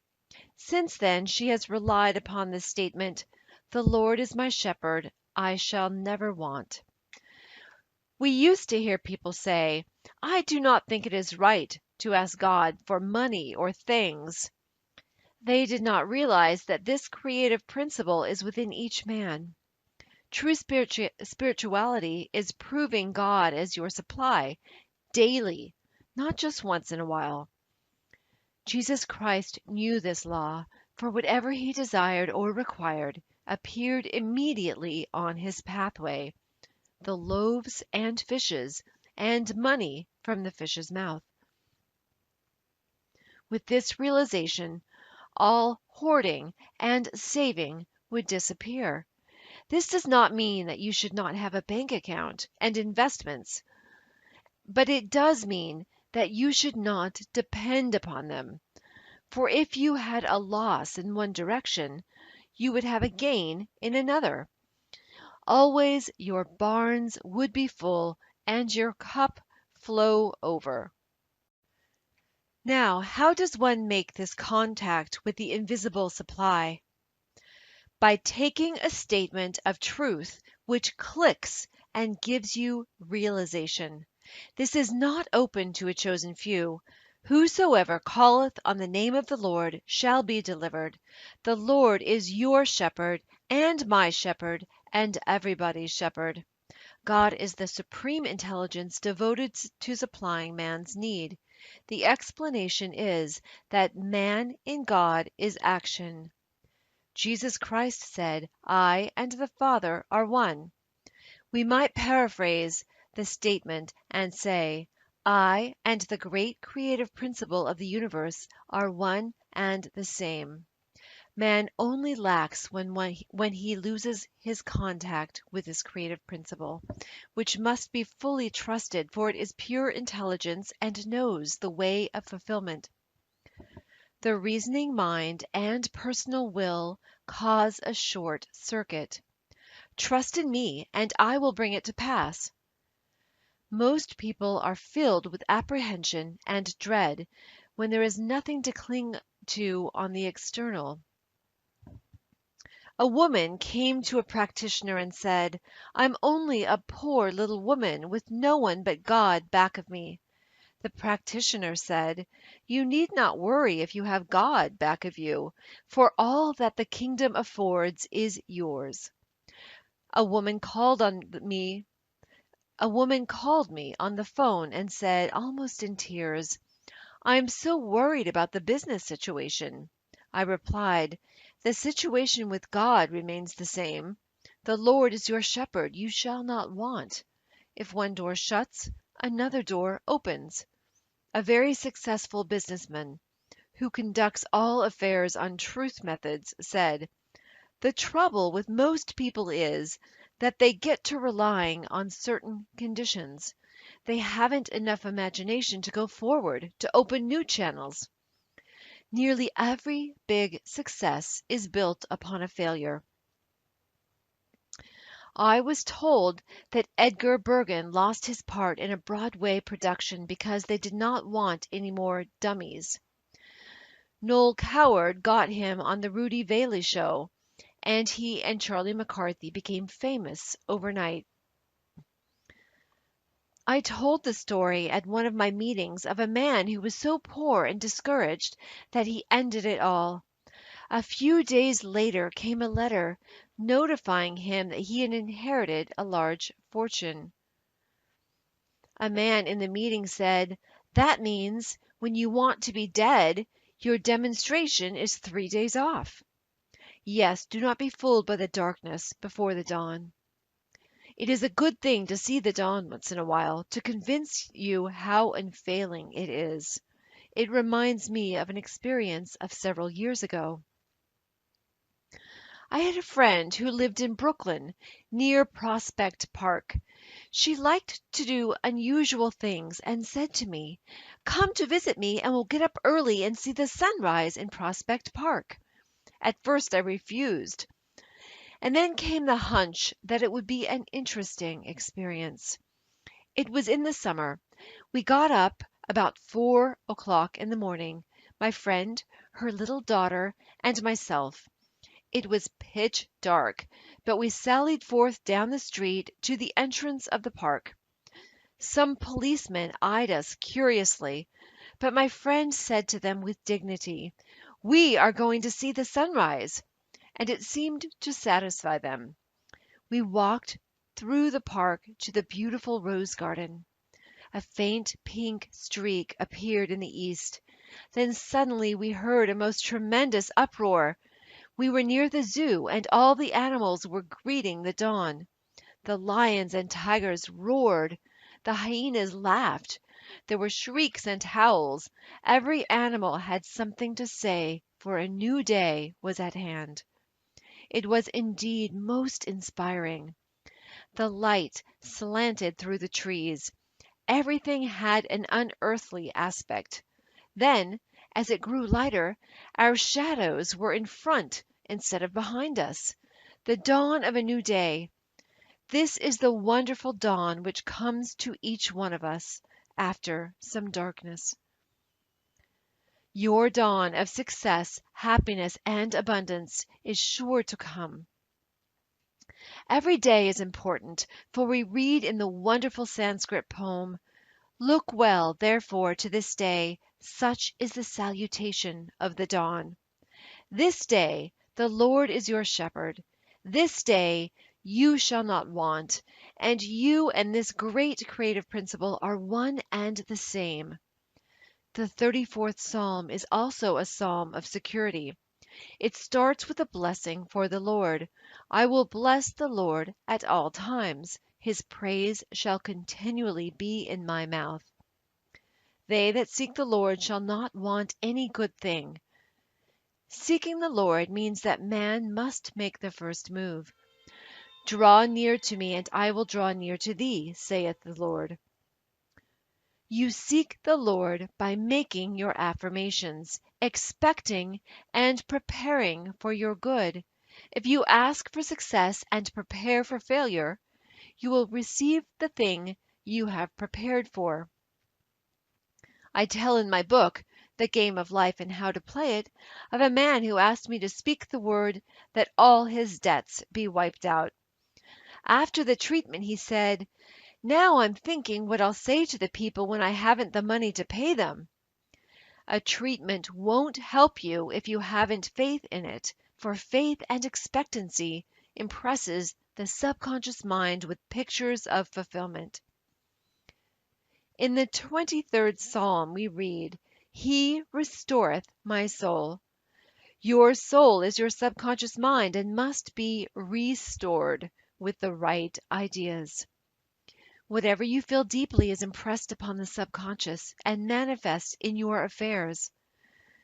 If you are convinced that you are a failure, you will be a failure until you impress the subconscious with the conviction you are a success. This is done by making an affirmation which clicks. A friend in a meeting said that I had given her the statement as she was leaving the room, "The ground you are on is harvest ground." Things with her had been very dull, but this statement clicked. Harvest ground, rang in her ears. Good things immediately commenced to come to her, and happy surprises. The reason it is necessary to make an affirmation is because repetition impresses the subconscious.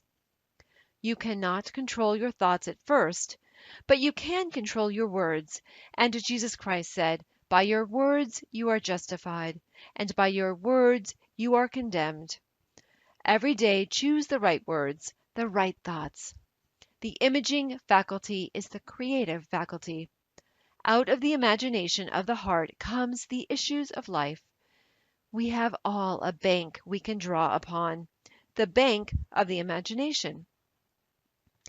Let us imagine ourselves rich, well, and happy. Imagine all our affairs are in divine order, but leave the way of fulfillment to infinite intelligence. He has weapons ye know not of. He has channels which will surprise you. One of the most important passages in the 23rd Psalm is, "Thou preparest a table before me in the presence of mine enemies." This means that even in the presence of the enemy situation brought on by your doubts, fears, or resentments, a way out is prepared for you. The Lord is my shepherd. I shall never want. Chapter 11. Look with wonder. I will remember the works of the Lord. Surely I will remember thy wonders of old. Psalms 77:11. The words wonder and wonderful are used many times in the Bible. In the dictionary, the word wonder is defined as a cause for surprise, astonishment, a miracle, a marvel. P.D. Ouspensky, the esotericist, in his book Tertium Organum, calls the fourth dimensional world the world of the wondrous. He has figured out mathematically that there is a realm where all conditions are perfect. Jesus Christ called it the kingdom. We might say, "Seek ye first the world of the wondrous, and all things shall be added unto you." It can only be reached through a state of consciousness. Jesus Christ said, "To enter the kingdom we must become as a little child." Children are continually in a state of wonder and joy. The future holds promises of mysterious good. Anything can happen overnight. Robert Louis Stevenson, in A Child's Garden of Verses, says, "The world is so full of a number of things, I'm sure we should all be as happy as kings." So let us look with wonder at that which is before us. That statement was given me a number of years ago. I mention it in my books, The Game of Life and How to Play It. I had missed an opportunity and felt that I should have been more awake to my good. The next day I took that statement early in the morning. I look with wonder at that which is before me. At noon the phone rang, and the proposition was put to me again. This time I grasped it. I did indeed look with wonder, for I never expected the opportunity to come to me again. A friend in one of my meetings said the other day that this statement had brought her wonderful results. It fills the consciousness with happy expectancy. Children are filled with happy expectancy until grown-up people and unhappy experiences bring them out of the world of the wondrous. Let us look back and remember some of the gloomy ideas which were given to us.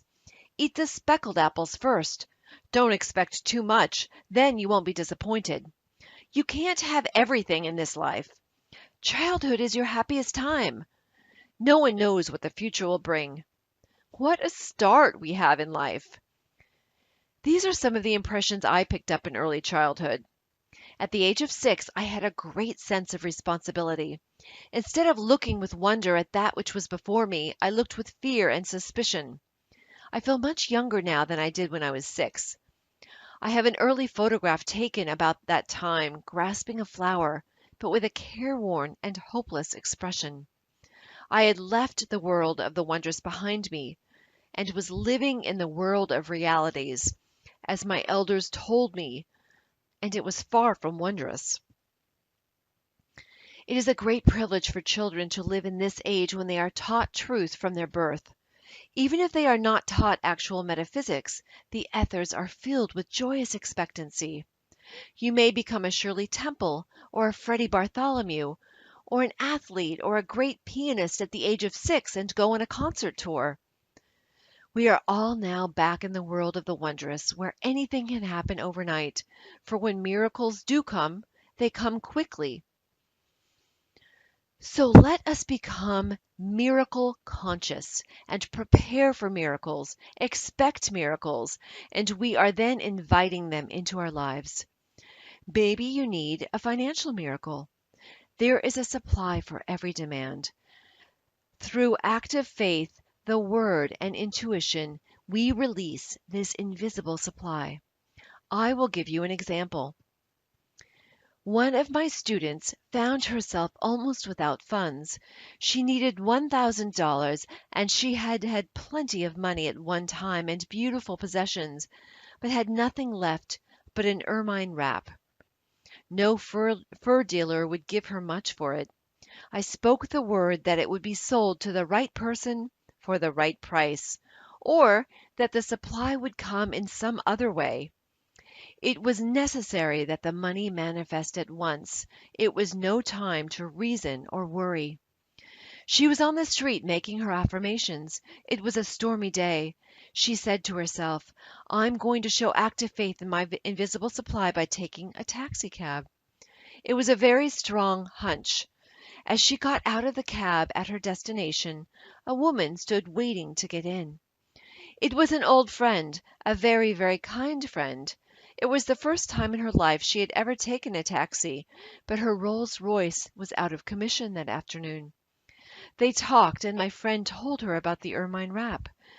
"Why," her friend said, "I will give you $1,000 for it." And that afternoon she had the check. God's ways are ingenious, his methods are sure. A student wrote to me the other day that she was using that statement, God's ways are ingenious, his methods are sure. A series of unexpected contacts brought about a situation she had been desiring. She looked with wonder at the working of the law. Our demonstrations usually come within a split second. All is timed with amazing accuracy and divine mind. My student left the taxi just as her friend stopped to enter. A second later she would have hailed another taxi. Man's part is to be wide awake to his leads and hunches, for on the magic path of intuition is all that he desires or requires.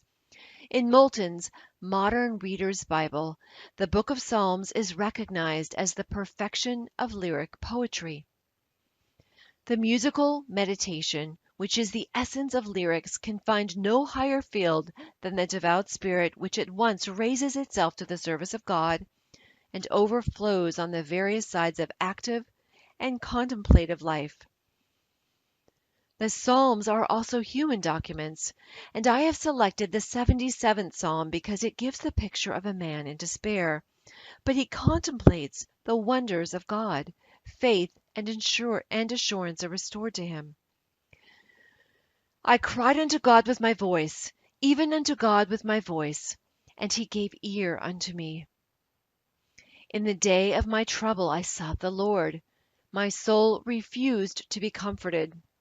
Will the Lord cast off forever? And will he be favorable no more? Hath God forgotten to be gracious?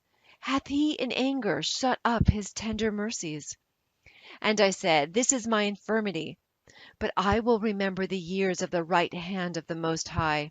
I will meditate also of all thy work, and talk of thy doings. Thy way, O God, is the sanctuary. Who is so great a God as our God? Thou art the God that doest wonders.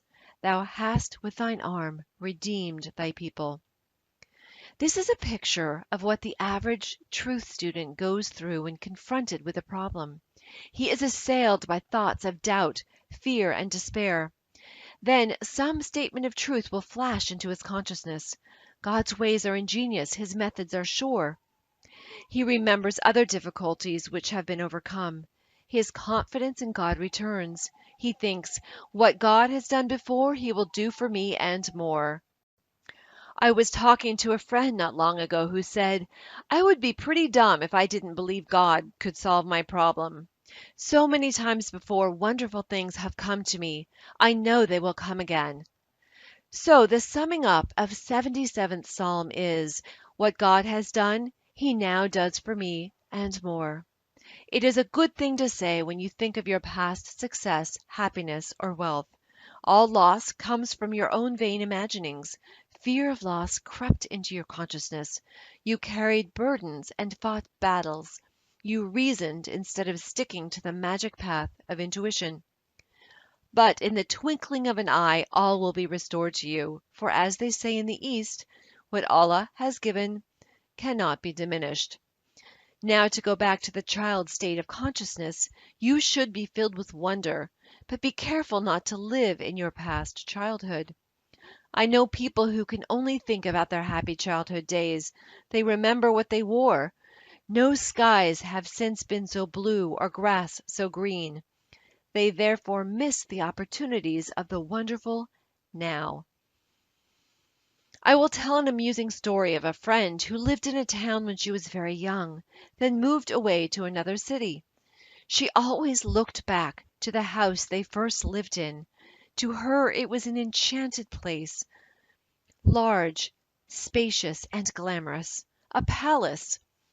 Many years later, when she had grown up, she had the opportunity of visiting this house. She was disillusioned. She found it small, stuffy, and ugly. Her idea of beauty had entirely changed, for in the front yard was an iron dog.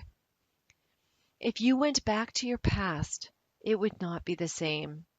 So in this friend's family, they called living in the past iron dogging. Her sister told me a story of some iron dogging she had done. When she was about 16, she met abroad a very dashing and romantic young man, an artist. This romance didn't last long, but she talked about it a lot to the man she afterwards married. Years rolled by. The dashing and romantic young man had become a well-known artist and came to this country to have an exhibition of his pictures. My friend was filled with excitement and hunted him up to renew their friendship. She went to his exhibition, and in walked a portly businessman. No trace was left of the dashing romantic youth. When she told her husband, all he said was, "Iron dogging." Remember, now is the appointed time. Today is the day, and your good can happen overnight. Look with wonder at that which is before you. We are all filled with divine expectancy. I will restore to you the years which the locusts have eaten. Now let each one think of the good which seems so difficult to attain. It may be health, wealth, happiness, or perfect self-expression. Do not think how your good can be accomplished. Just give thanks that you have already received on the invisible plane. Therefore, the steps leading up to it are secured also. Be wide awake to your intuitive leads, and suddenly you find yourself in your promised land. I look with wonder at that which is before me. Chapter 12. Catch up with your good. And it shall come to pass that before they call, I will answer, and while they are yet speaking, I will hear. Isaiah 65:24. Catch up with your good. This is a new way of saying, before they call, I will answer. Your good precedes you. It gets there before you do. But how to catch up with your good? For you must have ears that hear and eyes that see, or it will escape you. Some people never catch up with their good in life.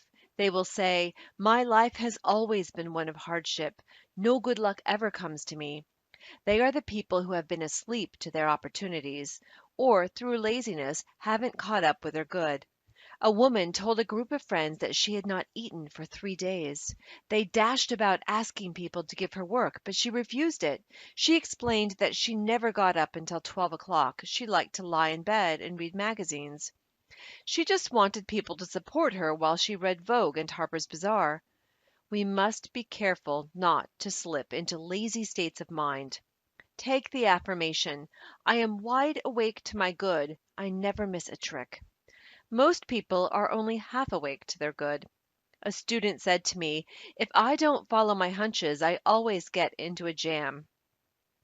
I will tell the story of a woman, one of my students, who followed her intuitive leads, which brought amazing results. She had been asked to visit friends in a nearby town. She had very little money.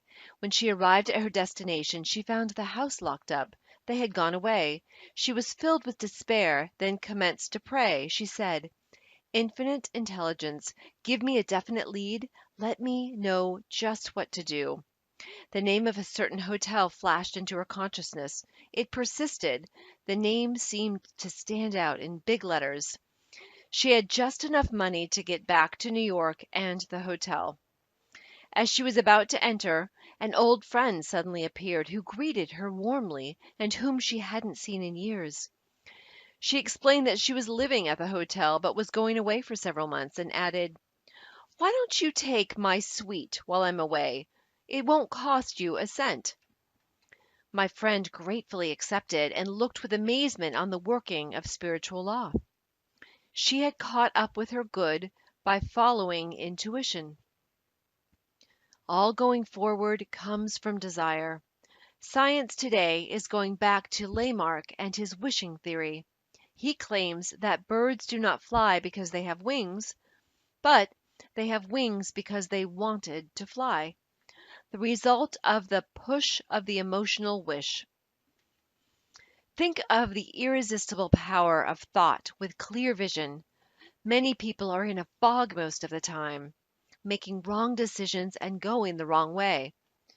During the Christmas rush, my maid said to a saleswoman at one of the big shops, "I suppose this is your busiest day yet." She replied, "Oh no, the day after Christmas is our busiest day, when most people bring most of the things back." Hundreds of people choosing the wrong gifts because they were not listening to their intuitive leads. No matter what you are doing, ask for guidance. It saves time and energy and often a lifetime of misery. All suffering comes from the violation of intuition. Unless intuition builds the house, they labor in vain who build it. Get in the habit of hunching. Then you will always be on the magic path. And it shall come to pass that before they call, I will answer. And while they are yet speaking, I will hear. Working with spiritual law, we are bringing to pass that which already is. In the universal mind, it is there as an idea, but is crystallized on the external by a sincere desire. The idea of a bird was a perfect picture in divine mind. The fish caught the idea and wished themselves into birds. Are your desires bringing you wings? We should all be bringing some seemingly impossible thing to pass. One of my affirmations is, the unexpected happens. My seemingly impossible good now comes to pass. Do not magnify obstacles, magnify the Lord. That means magnify God's power. The average person will dwell on all the obstacles and hindrances which are there to prevent his good coming to pass. You combine with what you notice. So if you give obstacles and hindrances your undivided attention, they will grow worse and worse. Give God your undivided attention. Keep saying silently in the face of obstacles, God's ways are ingenious, his methods are sure. God's power is invincible, though invisible. Call unto me, and I will answer thee, and show thee great and mighty things which thou knowest not. In demonstrating our good, we must look away from adverse appearances. Judge not by appearances. Get some statement which will give you a feeling of assurance. The long arm of God reaches out over people and conditions, controlling the situation and protecting my interests. I was asked to speak the word for a man who was to have a business interview with a seemingly unscrupulous person. I used the statement, and rightness and justice came out of the situation at just the exact time I was speaking. We have all heard the quotation from Proverbs, "Hope deferred maketh the heart grow sick, but when the desireth cometh, it is a tree of life." In desiring sincerely, without anxiety, we are catching up with the things desired, and the desires become crystallized on the external. I will give to you the righteous desires of your heart. Selfish desires, desires which harm others, always return to harm the sender. The righteous desire might be called an echo from the infinite. It is already a perfect idea in divine mind. All inventors catch up with the ideas of the articles they invent. I say in my book, The Game of Life, the telephone was seeking Bell. Often two people discover the same inventions at the same time. They have tuned in with the same idea. The most important thing in life is to bring the divine plan to pass. Just as the picture of the oak is in the acorn, the divine design of your life is in your superconscious mind, and you must work out the perfect pattern in your affairs. You will then lead a magic life, for in the divine design, all conditions are permanently perfect. People defy the divine design when they are asleep to their good. Perhaps the woman who liked to lie in bed most of the day and read magazines should be writing for magazines, but her habits of laziness dulled all desire to go forward. The fishes who desired wings were alert and alive. They didn't spend their days on the bed of the ocean reading Vogue and Harper's Bazaar. Awaketh thou that sleepeth, and catch up with your good. Call on me, and I will answer thee, and show thee great and mighty things which thou knowest not. I now catch up with my good, for before I called, I was answered. Chapter 13. Rivers in the Desert. Behold, I will do a new thing. Now it shall spring forth. Shall ye not know it? I will even make a way in the wilderness and rivers in the desert. Isaiah 43:19. In this 43rd chapter of Isaiah are many wonderful statements showing the irresistible power of supreme intelligence coming to man's rescue in time of trouble. No matter how impossible the situation seems, infinite intelligence knows the way out. Working with God power, man becomes unconditioned and absolute. Let us get a realization of this hidden power that we can call upon at any moment. Make your contact with infinite intelligence, the God within, and all appearance of evil evaporates, for it comes from man's vain imagings. In my question and answer class, I would be asked, how do you make a conscious contact with this invincible power? In reply, I would say, by your word. By your word you are justified. The centurion said to Jesus Christ, "Speak the word, Master, and my servant shall be healed. Whosoever calleth on the name of the Lord shall be delivered." Notice the word call. You are calling on the Lord or law when you make an affirmation of truth. As I always say, take a statement which clicks. That means gives you a feeling of security. People are enslaved by ideas of lack of love, lack of money, lack of companionship, lack of health, and so on.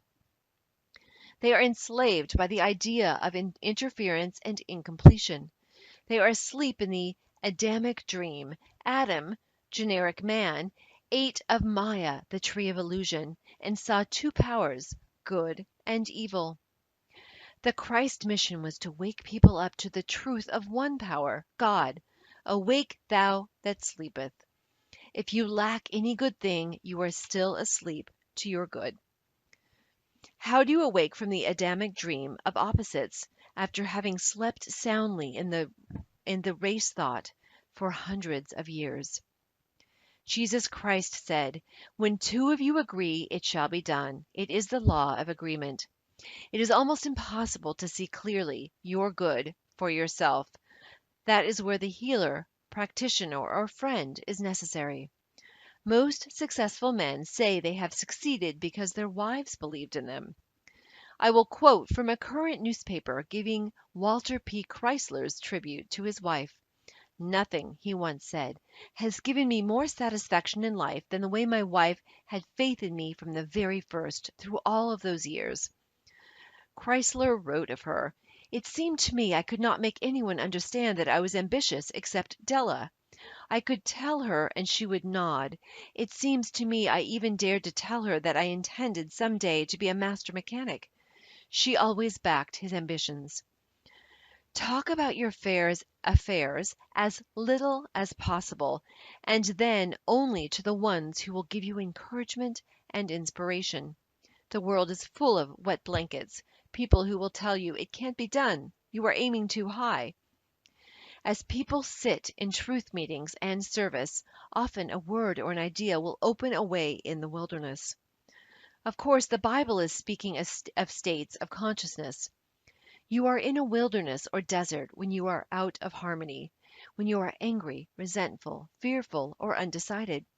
Indecision is the cause of much ill health, being unable to make up your mind. One day when I was in a bus, a woman stopped it and asked the conductor its destination. He told her, but she was undecided. She got halfway on and then got off and then on again. The conductor turned to her and said, "Lady, make up your mind." So it is with so many people. Ladies, let's make up your minds. The intuitive person is never undecided. He or she is given leads and hunches and goes boldly ahead, knowing he or she is on the magic path. In truth, we always ask for definite leads, just what to do. You will always receive one if you ask for it. Sometimes it comes as intuition, sometimes from the external. One of my students, named Ada, was walking down the street, undecided whether to go to a certain place or not. She asked for a lead. Two women were walking in front of her. One turned to the other and said, "Why don't you go? Why don't you go, Ada?" The woman's name just happened to be Ada. My friend took it as a definite lead and went on to her destination, and the outcome was very successful. We really lead magic lives, guided and provided for at every step, if we have ears to hear and eyes that see. Of course, we have left the plane of the intellect and are drawing from the superconscious, the God within, which says, "This is the way, walk ye in it." Whatever you should know will be revealed to you. Whatever you lack will be provided. Thus saith the Lord, which maketh a way in the sea and a path in the mighty waters. Remember ye not the former things, neither consider the things of old. People who live in the past have severed their contact with the wonderful now. God knows only the now. Now is the appointed time. Today is the day. Many people lead lives of limitation, hoarding, and saving, afraid to use what they have, which brings more lack and more limitation. I give the example of a woman who lived in a small country town. She could scarcely see to get about and had very little money. A kind friend took her to an occultist and presented her with glasses, which enabled her to see perfectly. Some time later she met her on the street without the glasses. She exclaimed, "Where are your glasses?" The woman replied, "Well, you don't expect me to hack 'em out by using them every day, do you? I only wear them on Sundays." You must live in the now and be wide awake to your opportunities. Behold, I will do a new thing, now it shall spring forth. Shall ye not know it? I will even make a way in the wilderness and rivers in the desert. This message is meant for the individual. Think of your problems and know that infinite intelligence knows the way of fulfillment. I say the way, for before you called, you were answered. The supply always precedes the demand. God is the giver and the gift, and now creates his own amazing channels. When you have asked for the divine plan of your life to manifest, you are protected from getting the things that are not in the divine plan. You may think that all your happiness depends upon obtaining one particular thing in life. Later on, you praise the Lord that you didn't get it. Sometimes you are tempted to follow the reasoning mind and argue with your intuitive leads. Suddenly, the hand of destiny pushes you into the right place, and under grace, you find yourself back on the magic path again. You are now wide awake to your good. You have the ears that hear, your intuitive leads, and the eyes which see the open road of fulfillment. The genius within me is released. I now fulfill my destiny. The end.